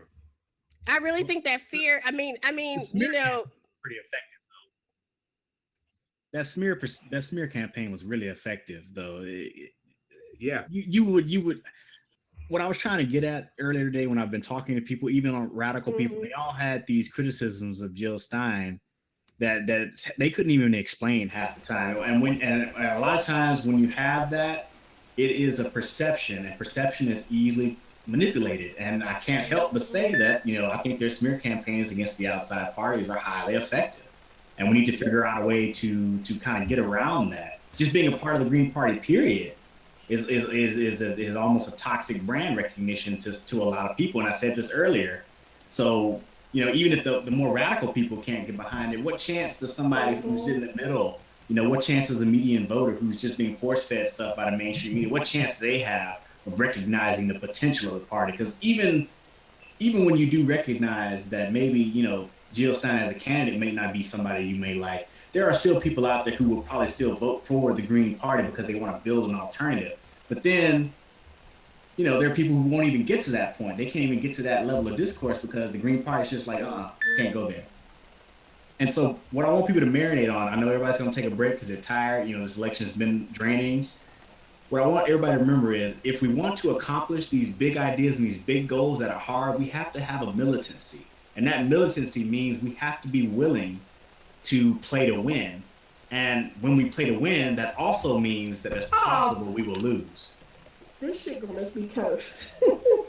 The reason Nick, by the way, was talking about, I've got myself unmuted in the back room here, about the Greens and Jill Stein is because when I was muted, I was pointing out that Stein has not even gotten 1%, at least at this point in the results. She's at 0.9%. I mean, Joe Manchin is a turd, you know, because I was just talking about my love of West Virginia. See, this is why y'all need to rise up. I done told you when I lived there, I said y'all need some Appalachian consciousness, building on the Black consciousness movement that rose in the 70s. Y'all need some Appalachian consciousness. Joe Manchin, who has been a Democrat in name only for quite some time, talking about he might change and become a Republican. So that's another Democratic seat. If he does in fact do that, that's another Democratic seat that we lose in the Senate right now. Yo, this is real. Democrats, y'all need to be vacating immediately. Who was that guy that we were talking about in Florida that beat Grayson? Patrick Murphy, who lost. Yeah, and they ran him. I was like, who is this? Multimillionaire ex-Republican guy that they're gonna run? And they actually, Barack Obama went down there personally campaigned for this man. And I'm like, what is wrong with you guys? Alan Grayson, despite any misgivings about him, he was a fighter, at least for the working class, a lot of working class issues. He was definitely, I'm jaded on Democrats, but he was definitely somebody I would have considered voting for. Same thing with individuals that refuse to endorse Hillary Clinton. If you refuse to endorse Hillary Clinton while they were at the peak of their power, I have more respect for you than those people that just kind of bowed their head and moved out of the way. And I think when we talk about Nina Turner and even Tulsi Gabbard to an extent, when they showed that they weren't willing to just go ahead and just endorse Hillary Clinton outright, that's when they actually gained a lot of respect from me. I was actually on the fence on Nina Turner for a minute, even when she was a Bernie surrogate, as far as me being, 100% in support. I was like, okay, I don't know enough about her politics and et cetera, et cetera. But when she said she wasn't going to be endorsing Hillary Clinton, and she's supposedly a member of that party, and she refused to bow and toe the party line, that showed me that she has an independent politics where she will put that above party affiliation. And that's what we need in leadership. And so that's when she earned, my respect in that sense. And I'm looking for politicians, and I hope we all should be looking for politicians that do something similar. I mean, it's doggone. Yeah, well, I still think Trump in Michigan. I just don't see him losing that. But well, in the counties, when you look at the counties that are outlying, it doesn't look like they're areas. They're in that northern part, so it doesn't even look like it's areas that she's actually going to win. So I mean, if she does that, but. Oh.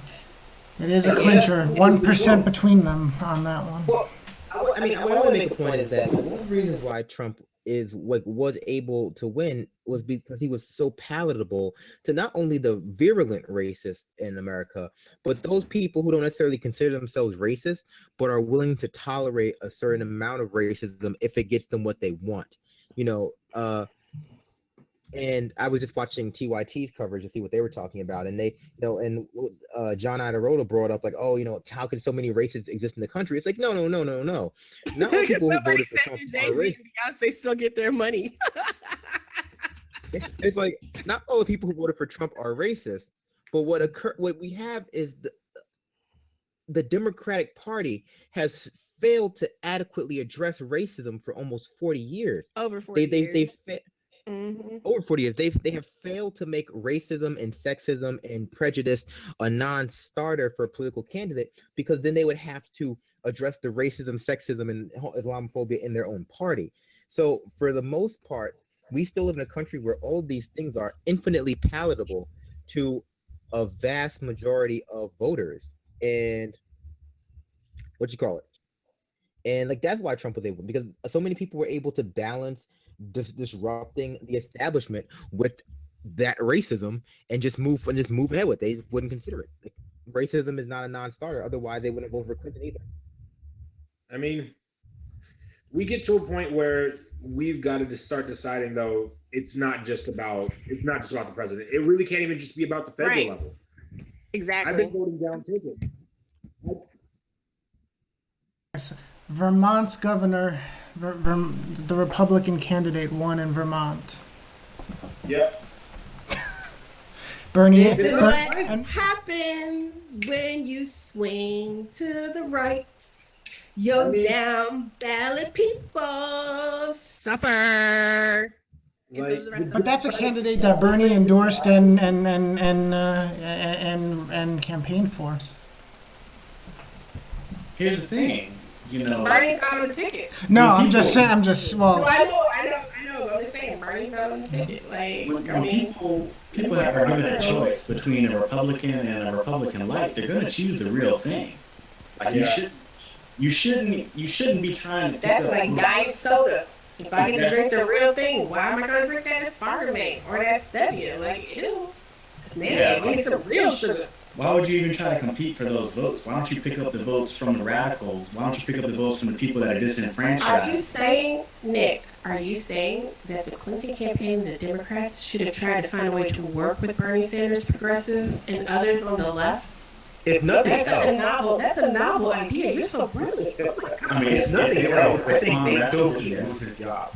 Nate Silver should his ass down. Somebody with that. Nate Silver, K-Hard,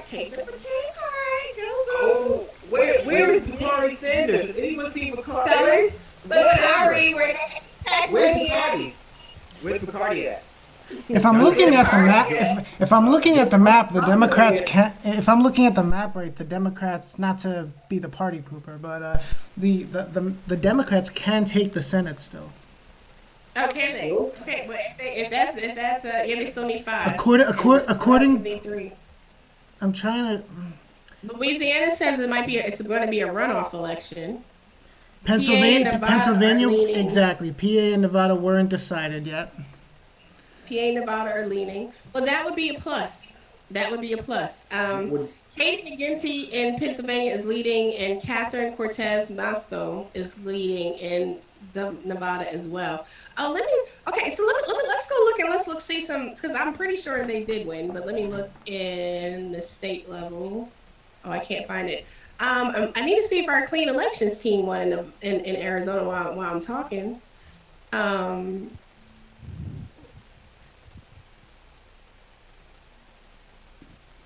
Trump is winning. Trump is winning Michigan by 51,000 votes. That's how it's close. That's how. But close. the argument, the commentary that has been going on, the complaint, because the complaint, and this is something that I shared with David and Michael Salomon and Ben and a few other people, maybe Wendy Muse. We all got, a couple of us got corralled on a Progressives for Hillary phone call, basically is what it ended up being.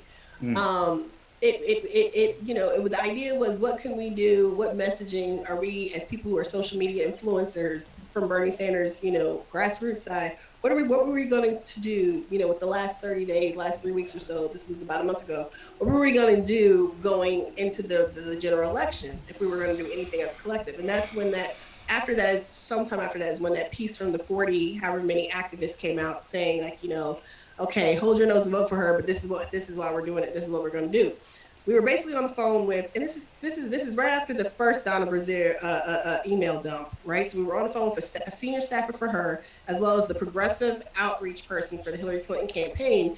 And basically there was this whole notion about how all the outsiders are trying to divide us, and we're all good Democrats. We need to get it together. This is some last minute half-ass shit. Excuse my language, happening in early October when you spent months. Adair, again, you were there at the DNC. We watched it and streamed it. I had to talk my girl down in the middle of the night who was crying. I got friends who were single parents. I know people who were on disability who scraped together money to get there because they felt they were doing their civic duty. People thought they were doing what they were supposed to do and being part of the process. The Democratic Party absolutely shitted on them. When you got Michael Bloomberg, when you're doing the things that you're doing, when you're totally just the way people were treated, talked to. I mean, just the way, even when people are waiting, anticipating Nina Turner getting on stage and her getting called back at the very last second and told she's not allowed to speak. Ben Jealous was even supposed to speak on a panel because they had panels and stuff today. He got pulled from the panel he was supposed to be on. You know, the retribution against Bernie supporters, surrogates and supporters alike, was swift and hard, because how dare they go against, you know, the machine basically during the DNC. But then looky what happens. You need us.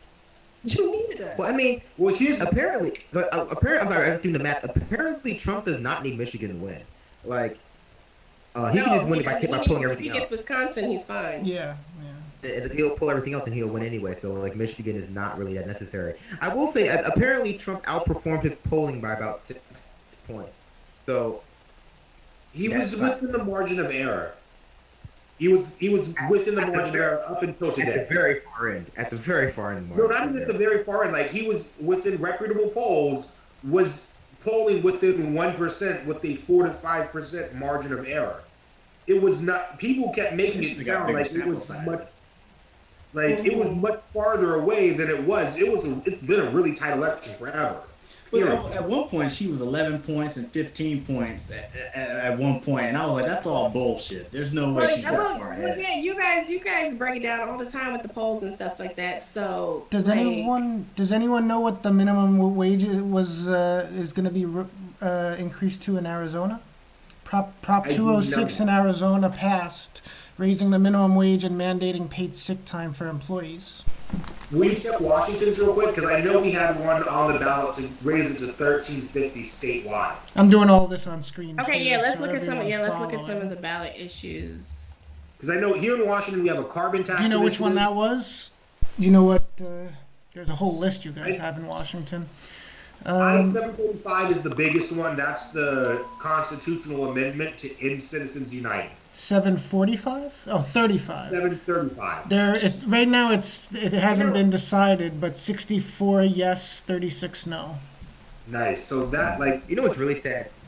We've got a few things like that. So we've got that going. We've got a carbon tax initiative here in Washington State. We've got a $13 an hour minimum wage. Mm-hmm. We've got a law on the books that would take guns away from people who have a restraining order put on them, especially because in Tacoma, Washington, where I grew up, the police chief, he beat his wife. His wife got a restraining order, and then the next day he killed her and committed suicide.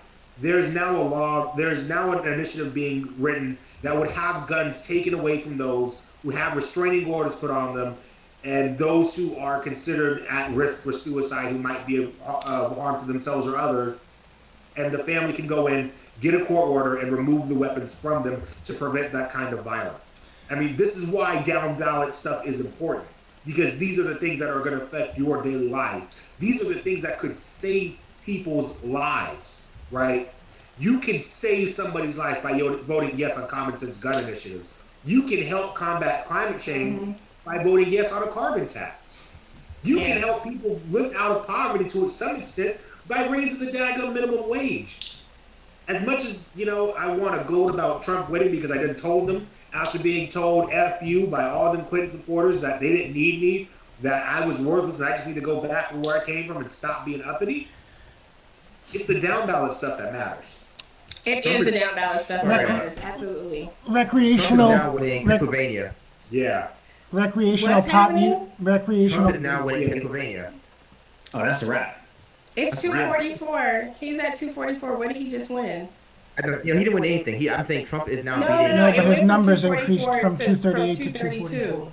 No, he went up to 238. But I'm looking at Google. Yeah, and it's that's at what 244. 238 Google to 244. projects, so Google is using a model. Thank you. I love having smart people with me. Okay, Google's projecting, but Google keeps being right. So, I see what you guys are saying.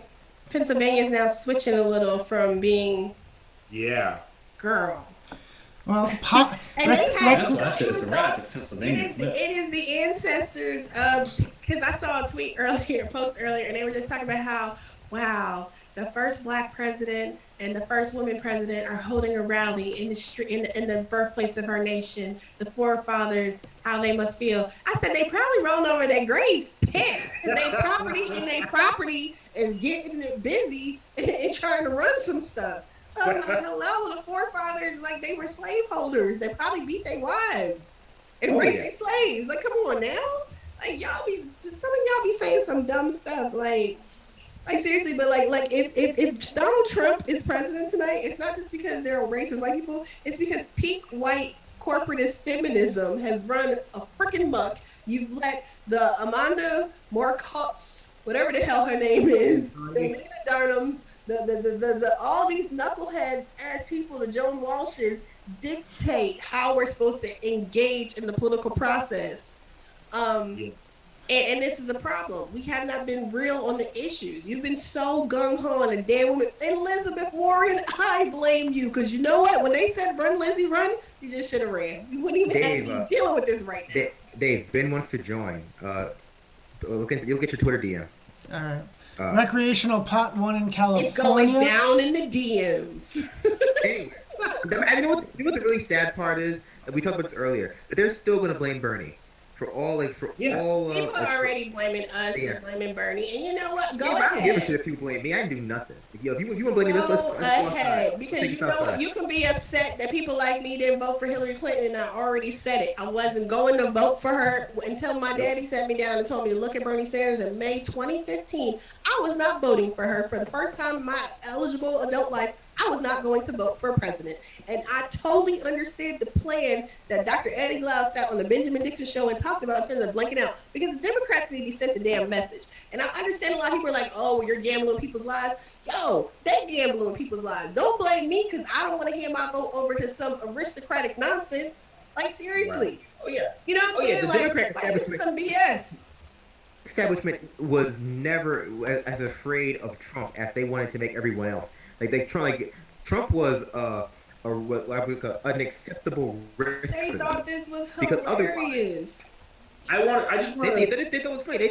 They thought they had extorted. They had kidnapped the entire voting populace to vote for their candidate. And then it turns out that when you don't fight racism for 40 years, you have a country full of racists. So hey, you know what? And wait. Since we're talking about that, I forgot to say this the first time we talked about that, but let's not forget, you're right, they didn't fight racism, for 40 years, but at the same time, they also stoked it and used it within their own party in the 90s to gain political power, And I watched this on Annette Carnell's show yesterday. I don't know if anybody's taking a look at it, but she had a guy on there that wrote the book, Super Predator, the Clinton's use and abuse of black people. And it got tweeted out by Current Affairs earlier today. Yeah, it's a very good summary, discussion on how, the history with black people in particular is very checkered. And so when we look back at that, not everybody really can be, tricked with that rewriting of history. I went back and looked it up and saw that it wasn't quite right and I shouldn't be supporting it. But other people still were alive in that time and they specifically remember. So there's no reason for us to really make it seem as though black people are really supposed to be excited about this person when she really hasn't been a friend to black people in the past, and there's no reason to believe that she'll do the same in the future. Shout out to Wendy Muse for her awesome piece this week. Rachel had a great piece. Kieran dropped something too. But definitely Wendy laid it out. Like, let's be real, Hillary Clinton ain't really she ain't for us. And people are like, well, Trump isn't either. No, he's not. But we need to not be deluded that somehow supporting her and getting behind her, which obviously, it'll be interesting to see what our numbers are in terms of voting for her too. But we wasn't the problem. We've never been the problem. We're 13% of the population. Seriously, you need to get with your white people. Seriously, why is it always black people's fault? Well, Latino people's fault. Why are we always the ones that gotta fight prejudice? We not the ones that's racist. It's your people. It's your Uncle Ben laughed at me earlier. He was like, Uncle Charlie. I was playing on Mr. Charlie. Mr. Charlie is your uncle, so he Uncle Charlie to you. Y'all need to go get your people. Yeah, I might need some backup on this historic moment of the worst loss in history by a woman candidate. My friend Nancy Coleman might come on from California, and then Ben's coming back in. You might have Ben as well. Just real quick, I want to point something out that this election, especially as traumatic as as it has been for a lot of people, there's something called epigenetics, right? So epigenetics is what happens when trauma actively affects the expression of your genes. Mm-hmm. That this election cycle, what's going on, regardless of who wins, whether it's going to be Trump, but even if it was Hillary Clinton, there's going to be a generation of people who are physiologically altered due to this election. And I just want that to sink in. Like, I want people to understand that this is where y'all have sent folks. Mm-hmm. This is where you guys have sent us. Like, your epigenetics happens in everybody's daily life, period. Stress is a thing that releases cortisol. Cortisol is a whole other thing. That's a whole lot of anatomy and physiology some folks don't have, and I don't want to sound like too much of an elitist jerk. Basically, y'all, you're changing the way humans are going to behave from here on in, just based on your gene expression, because you're going to put people under so much pressure. I just hope it was worth it to say F you to Bernie Sanders. I just want to throw that out there, y'all. Y'all are changing the way children are. Bernie Sanders was not talking about black people issues. Bernie Sanders was talking about economics and jobs and education and the environment and the financial crash and the loss of wealth. He wasn't talking about anything that black people care about, except the fact that black people care about jobs and education and the climate. Affordable housing. What'd you say? No, I don't have anyone on Skype. No. I want to say something about when we talk about the down ballot candidates. I know we're saying we need to be supporting the down ballot candidates, but when we say that, we don't mean just support anybody with a D next to their name. No. Because I know, like in Houston, we've got a guy, Sylvester Turner, and he's come to power here in Houston as our mayor, and he's supposed to be celebrated as some progressive moving the city forward. But, you know, the first thing he did when he got in here is cut the public sector pensions. So, yeah, I don't have time for that. And what I want everybody to do is just make sure that they realize that Hillary Clinton is not some sort of aberration. She is not out of the ordinary for the Democratic Party. She is their preferred person in this particular instance, but she is stereotypical of what the Democratic Party has become. The people that are not like her are the outliers. The Nina Turners, the Bernie Sanders, they're outliers. The rest are mostly like Hillary Clinton. And so that's why I can understand why some people who are outside of our ideological bound would see that in those candidates and not want to vote for them. I'm coming. I dropped my headphones. So we just have to keep that in mind when we're saying everybody needs to vote down ballot. Ben is joining us via Skype. Ben called in. What's going on, Ben? What's up, everybody? Can you see me? Can you hear me okay? We can hear you okay. Yes. All right. Pramila is Seattle's new member of Congress. Woo! That's something I can get excited about tonight. Hold on, let me send a text. I might be able to get Pramila to join us. Let me send a text. I got somebody at a victory party right now. Oh. Well, sorry. Pennsylvania is reporting 95% of its districts, and Trump is winning by a few thousand votes. It looks like Trump is going to take Pennsylvania. And I just want to say that HuffPo and 538 should be shut down. Yeah, absolutely. Ariana Huffington has already caught in a Podesta email saying that she can be more useful, to them by not being on the board of the foundation and yada, yada, yada, helping push their stories. So, it is what it is. Have you guys been watching this bullshit about blaming Gary Johnson, saying that actually, no, we talked about that when I was on the call last time, but they're really pushing that narrative already that it's the fault of Gary Johnson that Hillary Clinton is losing, that if Gary Johnson had not run, that Hillary Clinton would be winning. But he's taking Republican voters. Oh, he's taking the Republican voters that Hillary would have gotten. Is that what it is? I don't know. I don't know what they're thinking, but somehow I think this makes sense to them. It's everywhere. Everyone is talking about this, and that's utter. Anyone who's pushing that narrative knows absolutely shit about politics. Gary Johnson is the only reason we're still up wondering if there's a race. Otherwise, all of those votes would have gone to Donald Trump. At least a vast majority would have gone to Donald Trump, and this would be over. This would have been over at 8 o'clock, 9 o'clock. Once they call Pennsylvania, I'm going to sleep. I pointed it out before. Jill Stein didn't even get to 1%, at least not the last time we checked. Yeah.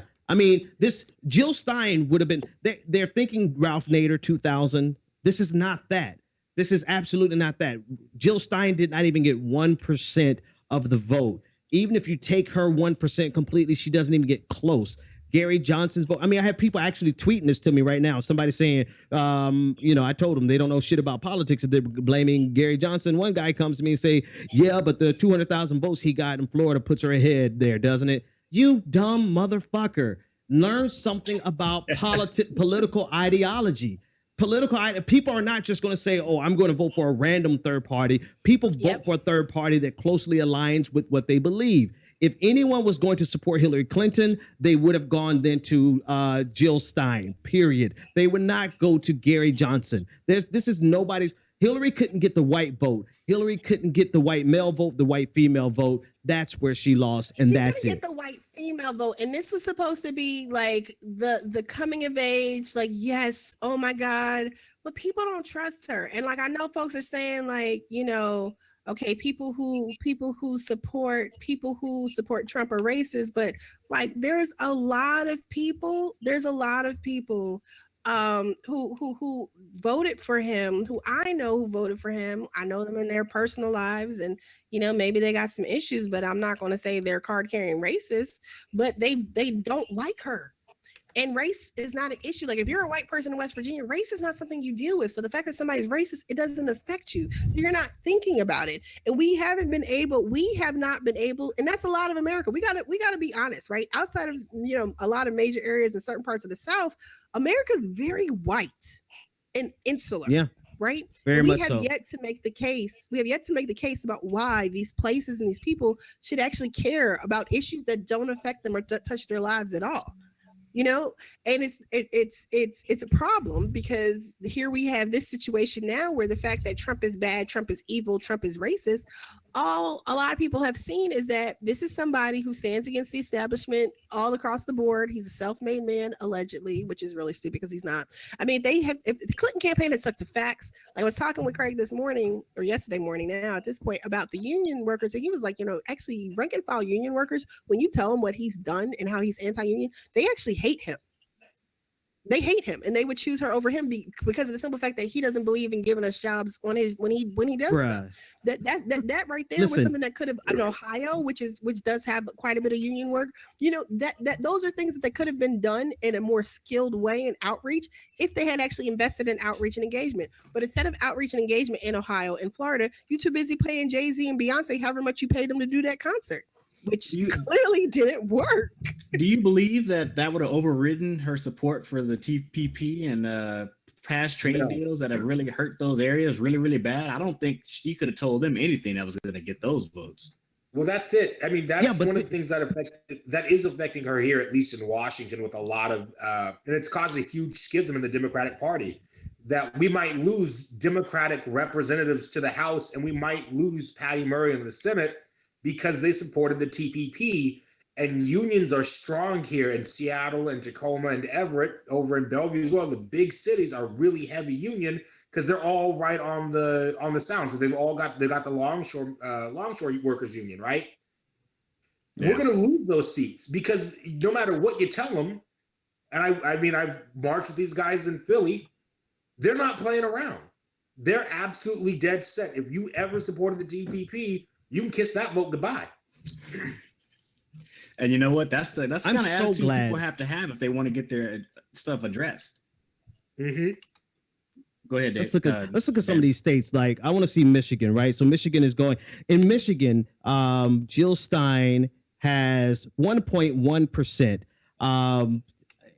Michigan, Michigan would have given her enough. Right now, 78% reporting. Michigan, her 1.1% from Michigan would have been enough for Hillary to win Michigan. But that's still not, that doesn't take into account of Florida. Florida, Stein got 0.7%. If you add that 0.7% to Clinton's 47.7%, it still doesn't add up to the 49.1% that Donald Trump won by. Not to mention the 2.2% that Gary Johnson got. If everybody who is online right now thinking they are political scientists blaming Jill Stein, you can't do simple mathematics. Please go the fuck away, because you are the reason. There are people who have influence and enough reach for people to think that they are smart, right? They have 100,000 followers. They say something on Twitter and they think they look smart. No, you don't know anything about politics. This was a complete repudiation of Clintonism, of Hillary Clinton. There is no way you can look at this any other way. And they're trying to conflate Gary Johnson with Jill Stein. That just shows us how ignorant and desperate you are. If somebody is following you after tonight, they are even dumber than you are. Yeah. I'm sorry. Go ahead. Anybody. No, I mean, I'm with you. And that's one of the things that we've been hearing a lot here in Washington. And one of the things that I've been, friends of mine in class are like, well, you can't vote for Joe Stein. You're risking it. You're splitting the ticket. I'm not splitting any ticket here in Washington State voting for Joe Stein. Even if I was, I'm not going to vote for Hillary Clinton. I'm just not. She doesn't represent my idea. She doesn't. I mean, ultimately, all the people who are saying I was never this is the voting for voters- her. Yeah, Right. I mean, I've made this case Exactly. before. I was All the never people voting. that are Charles saying- Blow is on Twitter apparently blaming so woke Black intellectuals for suppressing the Black votes. This ain't our fault, bruh. This ain't our fault, bruh. Like, this ain't our fault. Who said that? I'm sorry. Charles Blow. Hey, Charles I want to Blow know can who go went and kiss- knocked on doors Anyway. in Black neighborhoods other than Black people. I want to know who spent their weekends getting up and going around through every project in Baltimore and Ohio, down in Georgia. I want to know who went and did that other than other Black folks. I gave And up also- my weekends to go back and talk to Never every do. single body from the hood. Who's going? What? Why is it I broken record? It's everyone's fault but hers. It's everyone's fault for not coming to Clinton. That is the definition of white privilege. Exactly. It's everyone's fault for not. It's everyone's fault for not meeting you where you're at. And even though this is a democracy, it was never your job to meet people where they were at. The most that was expected from you was that you should pander to them. You should pay lip service to their ideals, but really you should bludgeon them over the head with the idea that if they don't vote for you, they're voting for a misogynist, no matter who that other candidate happens to be. I was You know trying to what? say that before. Like Go ahead, it Nick. Go ahead, it didn't, and see, that was the problem, man. Like when you called Bernie Sanders a sexist, you made that claim against Trump meaningless because only the dumbest Yes. people thought that Bernie Sanders was a sexist. Only the most misogynistic, shallow thinking, unable to critically engage with the reality of the situation ever thought Bernie Sanders was a sexist. So what you made yourself was the person who cries wolf. Like Hillary Clinton is a wolf crier, and by the time it came time to deal with Trump, Listen, they were unable let me tell you who's to blame. Let me tell you who's to blame for this. Unbelievable. Who's to Yeah, blame for I this just- are the people Go ahead, who, Brandon. just like you said, Brandon. But I got to Go ahead. unpack this a little bit more. If any Black person is to blame, it's Charles Blow, it's Joyanne Reed, it's all these people Charles Blow. who didn't realize the simple Jamil reality. Smith. America was ready we for can go populism, down the list. and what we The did instead of firewall, getting, the can y'all hear corporate me? media firewall Is my mic blew on? it.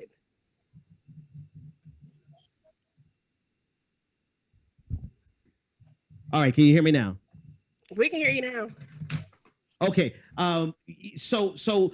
they didn't realize that America was ready for something populist. They were ready for a rejection of the establishment. And instead of embracing the reality that we could have a populist from the left with some real excellent economic populism and social populism, they allowed a populist from the right to come who is a national populist, right? A nationalism populist. And so we have to blame the people who were so entrenched with making Hillary Clinton win that they end up giving it to Donald Trump. And this is across the board. So you're going to have a lot of people pointing fingers, but I'm so glad that the data is piling up the way that it is, that there's nothing, except for Michigan right now, and it's not even over yet, there's nothing Jill Stein took away from Hillary Clinton that could have helped her overcome the ass whipping that Donald Trump just gave her. Right. I want to just introduce real quickly a couple of my people, my Bernie Sanders family from California. It's still a little early over there. I love this couple, Larry and Nancy Coleman, coming in from California. I just wanted to just kind of get their take a little bit because I was the only woman for a while, so I figured we mix it up. And then, yeah. So how are you guys doing? I think they're muted. You guys just unmute yourself.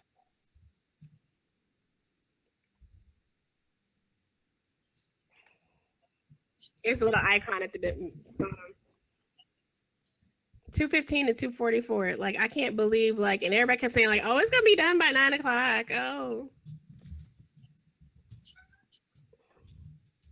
Okay, well, while I think they're getting that situated, but yeah, I think Ben is absolutely right, and you can't lay this at Jill Stein's feet. I think I think the 5% movement could have been stronger. I will say this: had that been the call from the very beginning, consistently, because you had a lot of people coming out of the summer who were just like, "Yeah, we're going to win this, and we can take this because the Bernie people vote for Jill Stein, she's going to win. It's going to be all over."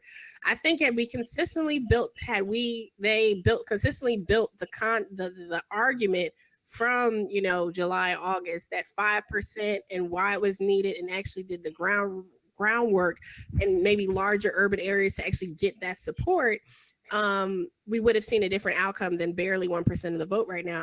I think the visibility, I think I just think that there were a lot of good things that happened with the Green Party. Maybe it's karma for stealing Project Sanity's idea for the debate. I really don't know. I'm sorry. I did throw salt. I'm sorry. They did some really greasy shit. So I'm sorry. This is what happens. Sorry, Clinton. This is what happens. Clinton losing is what happens when you are not held responsible for anything from the primary up until the moment of election. Clinton has not been held accountable for anything that she has done that has been immoral, if not directly illegal. And now she's being held accountable by the voting. And now the neoliberals are being held accountable, and she's the avatar of neoliberalism by the American populace. It's unfortunate that they put themselves in a position where the populist candidate be a fascist or an analog of that, or a demagogue if you don't want to go that far. But it is what it is. This is what being held accountable looks like. It's losing. They did it. This is holding her feet to the fire, guys. This is what it looks like. Yeah, I was gonna say something too. I want to say two things. Number one is I don't hear them anymore. We might not have had anything to basically. There? I'm talking. Can you hear me? Hey guys. Hey. I'm muted. Okay, so what are you guys thinking? Okay, do you want to start or do you want? I'll start. I feel like we're really you feel like we drew lines when we were campaigning for Bernie and we were trying to get Hillary to be more progressive. You think you might have lost some friends, all the Trump supporters and everything that were just like, oh, we're unfriending you on Facebook or whatever. I think it's going to get worse for people like us, only because we are all coming from the stance of, see what we told you? We're going to be doing a lot of finger wagging at the DNC, right? Like, based on the DNC, this is what you got. I liken this election right now to an athlete given steroids while he's training, and all of a sudden he gets drafted to the NFL, right? And then he stops taking steroids, and then he sucks, right? So they did all they could to give Hillary the primaries. They pumped her up. They tilted the scales in her favor. And then when it came out, when the public had a good look, especially with all these damn leaks going on, she's off the steroids. She's getting it handed to her. But I mean, I think now people should be recognizing that the DNC are the ones that did this to her. That's going to be the hardest thing for us. Excuse me. That's going to be the hardest thing for us moving forward, is convincing people that the DNC is responsible for this. The people spoke. I mean, it was loud and clear. The people spoke. I mean, what was it? Hillary just had her largest rally last week. How many people was it? 40,000. 40,000 people. Well, Bernie was turning married, for Christ's sake. I'm just saying. People, right? And they wanted something different, and now they have to reap what you sow. And I have a feeling I'm gonna be having this conversation. I just left my mom's house, and she's at home, heartbroken, on the phone with her best friend. Like, what the heck's going on? She's like, did you vote for Hillary? I was like, hell no, I didn't vote for Hillary. It's all your fault. Yeah, both. So what did you guys, if you don't mind sharing, what did you guys choose to do out there in California? We wrote in Bernie Sanders. Okay. Bernie himself hates write-in votes, and I personally, if Nancy didn't do it for me, I was gonna vote for Jill Stein. Yep. Personally, because I just want to see a third party get 5%. Once we get a third party get 5%, we get more options, right? That's really what we want, is more options. And then maybe in 4 years, maybe we can get another fourth party, 5%. I don't know. I'm all about options, and because these two options are just garbage. So, yeah, we wrote in Bernie. Hi, this is Nancy. I think that for me, what is the thing that has sold me more is the fact that right now, when you hear the media speaking about what is happening, they ask themselves, was Hillary a bad candidate? A media outlet still says no.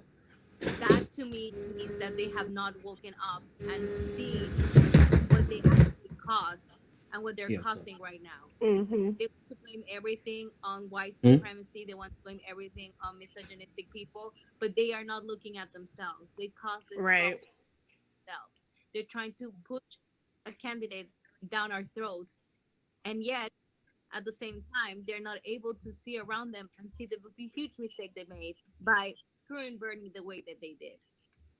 Mhm. So Right. I think that from now on, whatever the outcome is, we need to just move forward, and we need to make sure that we put that pressure in our candidates, that we put that pressure on our representatives, and that we make sure that we're ready to bring somebody in 4 years that is going to change things the way that we need them to be changed. Real quick, I mean, does anybody know the numbers on the Senate? Because last I heard, we only gave one seat in the Senate. Yeah, right now they haven't taken it yet. I'm going over there now. I have it on screen as well. sorry. The If reports of Joe Manchin switching are true, then that means we lose an extra seat on whatever's won. So I don't know. We take that with a grain of salt. Joe As of Manchin right from West now, it's Virginia. Democrats 47, Republicans 48.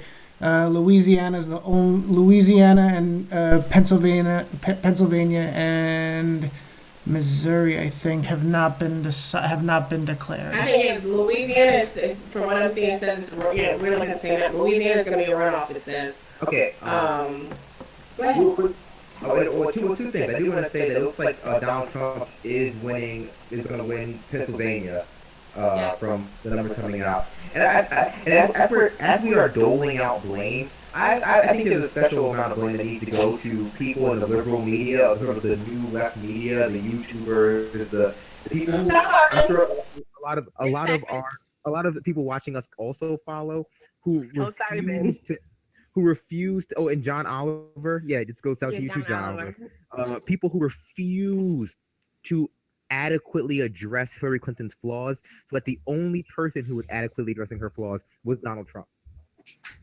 Like the people who refused. I don't think. Well, to hold actually, her feet to let the me jump in fire there out and of say this. fear that if you It held her was- feet to the fire in the primary, she would lose. They made the situation. They made it a situation where the only person who was holding her feet to the fire was Donald Trump. I know. It's true. But see, All of these here's the people only thing. knew Here's the left. only We don't want to be thing too that I hard on her. We can't be disagree too with you hard on, on her. Oh Brandon. my gosh.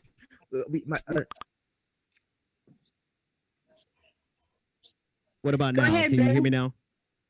Here's the only thing. Here's the only thing I disagree with you on, Brandon, is that it was lost already, right? It wasn't even relevant when it was time for Donald Trump to hold Hillary Clinton accountable. It was already lost by the time the primaries was over.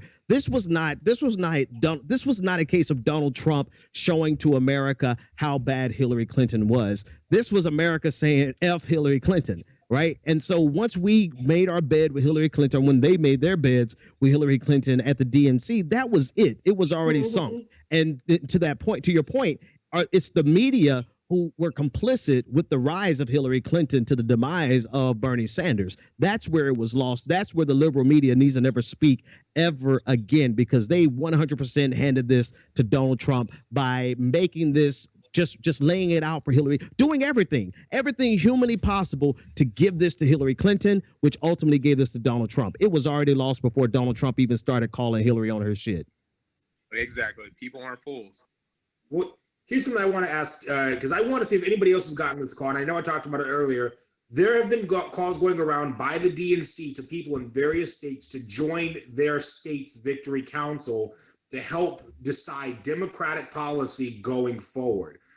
They made it try to make it as clear as possible, like, oh, this is happening after the election. You don't have to fundraise for Hillary, anything like that. I assume it's crap. I assume it was their fake grassroots movement. I joined on for Washington's anyways, just to have a seat at the table. And I mean, even if it's crap, I can quit and it looks good on a resume. But has anybody else gotten a call like that? Like, has the DNC reached out to anybody and earnestly tried to mend bridges here after telling us to go F ourselves the entire primary season? That's the first I've heard of that, actually, and that would actually be a smart idea by the DNC if it had any muscle behind it. But I mean, who knows what they're doing? I feel like everything David. they do now, scam. Like I just don't trust them. I'm sorry. Right. I'm gonna leave it to But, you to Well, shut it down. Okay. that's our prevailing thought process, is that it's not necessarily going to be something that's trustworthy. They've reached out to more Bernie delegates than I've heard of them reaching out beforehand. I've had more contact with the DNC now than I did in Philadelphia. It's a shocking difference, but because of that, I think they really expected to lose this election. I think they really expected to lose the election, and because of that, they're like, well, let's start mending these bridges now and pull these people into leadership positions in their state parties, and then bring them together with the rest of the DNC to try to mend this. I don't think they expected to win. No, I didn't. I don't think they expected to lose at all. I think they definitely expected to win. The Washington. Yeah, I voter mean, was- I don't know that they didn't expect to win. I'll take the other position again. Hubris as a mother, right? I really think that they just thought that Trump was so bad. I think that they have an echo chamber that they all exist in. I mean, this morning, she's sitting there doing the damn mannequin challenge, and now she's losing the presidency of America, right? She wanna dab on TV and stuff, but she losing. Like, Cocky. oh, that wasn't her that dab. That was the people that lost the Senate race that dab. People do not. People tried to dab on Ellen. Here's the truth. People don't like being pandered to. Not smart people. Not people who can just look around them and see that you're lying to them. Like that is You don't carry hot sauce with you everywhere? No. People that is a fundamental miscalculation. People don't like being pandered to. They don't like being lied to. Like people would rather you be shitty to them if you're being honest than that you lie to them and be disingenuous. And I think a lot of people just looked at Hillary Clinton. They said, I can't trust her to do anything that she says she'll do, even if those things are good. I would rather have someone who is telling me they're gonna do bad things, because at least I know. At least I have a better calculation of what they're gonna do.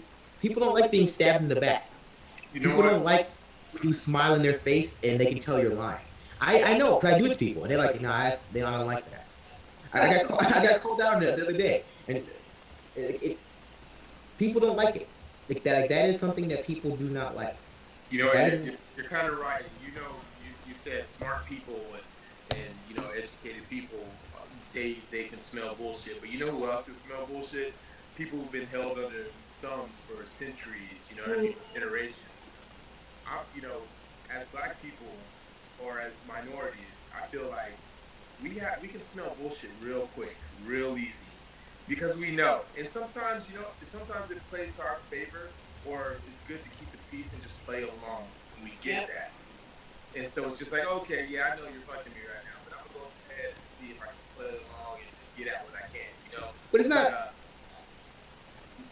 smart or dumb. This is about being like savvy, like being able to see through the bullshit. Where it's like there are people in the mainstream media, people who are live privileged lifestyles, who just can't see through the bullshit because like they're too good to be bullshitted. But the poor people, the downtrodden, the working poor, the factory workers in the Rust Belt, they can smell bullshit a mile away. Yeah. They can. You know who can't smell bullshit a mile away? Chris Hayes. So I'm gonna jump in real quick and just say that we do have to cut the cord soon, and I think unfortunately we gotta stay up for the crap show. You can't cut the cord on us unless you want to take the stream over. But I think we lost Ben, unfortunately, too. I don't know if we want to go around, unless I know you want to start the stream on your end, but otherwise, yeah. No, we can say goodnight since we've been streaming so long. This is all over the crying, man. This is all over the crying, man. This is one of those things that if you were paying attention, you saw coming. You saw it coming, exactly. Yep. This is not a surprise to anyone who has been paying attention and had even a little bit of, I don't want to say faith in the populace, but understood what America has been working towards for the past 40 or 50 years. And Trump is nothing but the monster the establishment has been creating since the Carter administration. And anyone who could not see that are people who have been. I'm sorry, the only people who could not see that were people who were benefiting from the status quo and convinced themselves that the reason why they were benefiting from the status quo was because they deserved it, and everyone else should just, I don't know, suffer in silence while they got theirs. And so, you know what? At the end of the day, I'm not surprised. I'm not heartbroken. It's not the apocalypse. And a You're little piece of me is like, lying. you know what? Yeah, whatever. Who cares? I like Mad Max Fury Road. A little bit of me is like, this is chicken coming home to roost. Yeah. It's the chicken It just coming is. home to It roost. just- Okay, Malcolm, we about to excommunicate you. The only thing I want to see is Clinton's concession speech, because it's going to be a sad day. They're going to be Lena Dunham crying in the background. I can't believe that America is so sexist. They won't elect a rich white elitist who would rather people who calls black people super predators. Like, who cares, man? It's Yeah, just I want to say something real quick too. Like, at what point can we blame the candidate? At what point is it the candidate's fault for losing, not the voter's responsibility to always vote for whoever the candidate, not just the voter's fault to vote for whoever, right? I kind of like messed up all my words there, but at what point can Hillary Clinton sincerely just say, my strategy just failed, I picked the wrong strategy, not my strategy is infallible and the voters are just crazy, And somebody asked me, what is her concession speech going to be worth? And I just wrote priceless. I'm sorry, I'm rage typing at people on Facebook. I'm about to lose a whole bunch of friends because people are stupid. Johnson and Stein voters ain't the reason why your girl losing. She losing because she sucks, and they ain't doing no outreach. But you know what? If you ever need a quick lesson in privilege, it is this. This is all you need to know about when people are railing against privilege, whether it be white privilege or rich privilege or male privilege. It is this mentality right here from people who can't understand why Hillary Clinton is losing. It is simply because she's not good and does not deserve it simply by being her. That is privilege. You now understand. If you can understand why Hillary Clinton is losing, you can understand why people get pissed off at the status quo. Because like Hillary Clinton is an example of the status quo not working in the favor of who it's supposed to work in, and people's head exploding like in Scanner. So that was a sick reference if you have seen Scanner. I mean, Well, go ahead.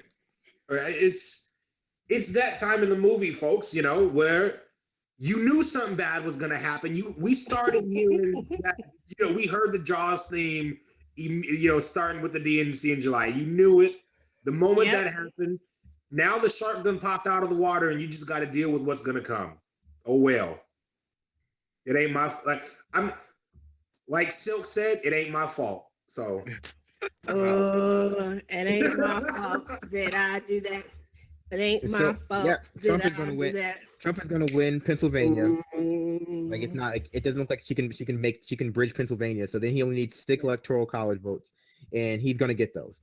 So, America just punked itself. Congratulations, you played yourself, America. I mean, you just can't be resting on your laurels. You can't be out here with the Hoovers talking about like slay queen and think that's all it takes. Like, no, because if you really didn't need us to vote for you, and we're not even, when you look at the percentages, those of us who decide to vote Green Party or write-ins, we're such a small percentage, right? Like, we're not even what lost it. No matter how much you want to blame us, I will be up all night crunching them numbers. That wasn't us. That's the fact that she couldn't even carry white women. Blame white women. Well, hey, here's one thing. She lost to a black person first. I'm sorry. She lost to a black person first. Now she lost to an orange person. Maybe in like 8 years she can lose to an Asian, and we can just keep going down. Old in 8 years. I'm sorry. Let's just keep it real. Bernie was too old. She gonna be too old. We gonna cap that. She's too old now. I think the problem was that she really took us for granted. She took brown people for granted. She took us as, yes, they're gonna come with me. Bill Clinton was the first black president, so of course I'm gonna have the black vote. Of course I'm gonna have the Latino vote. Yeah, I'll start the stream over. Rhetoric and all of that. Of course, yes, there's states where she's winning on Latino vote. However, you cannot take our vote for granted. There's a lot of things that are affecting us as a group. There are a lot of issues that are affecting us as individuals, and she's not looking at that. She's not seeing that. She was one of the last ones to get on the Black Lives Matter train, you know, and still she thinks that she's gonna get our vote. Like, I'm sorry, but that's not gonna happen with you or with anybody, you know. And that's what people do not understand. We had a good candidate, we had an honest person, we had somebody that perhaps he was not understanding of the Black Lives Matter movement, but then he did, and he changed his platform in order for make us give us that opening that door to us. She did not do shit, and now of course they're gonna start trying to blame us Bernie supporters when it's not our fault. It's their fault from the beginning. All the all all the polls said that if Bernie was going to go against Trump, he would win.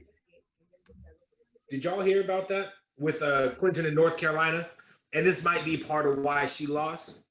She was recorded on camera and it ended up making the news. She was meeting with the group of Black Lives Matters folks, and he told her, the brother told her, he said, there's not much that we as Black people can do to change the hearts and minds of people in that one America. was yeah. Yeah, she's like, well, then I'm just going to talk to white people.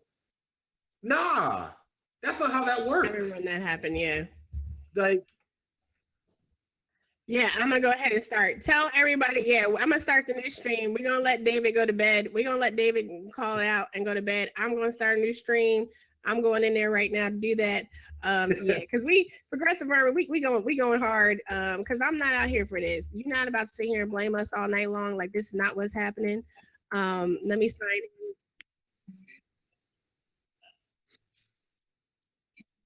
Yeah, I'm about to do it now. Let me log in.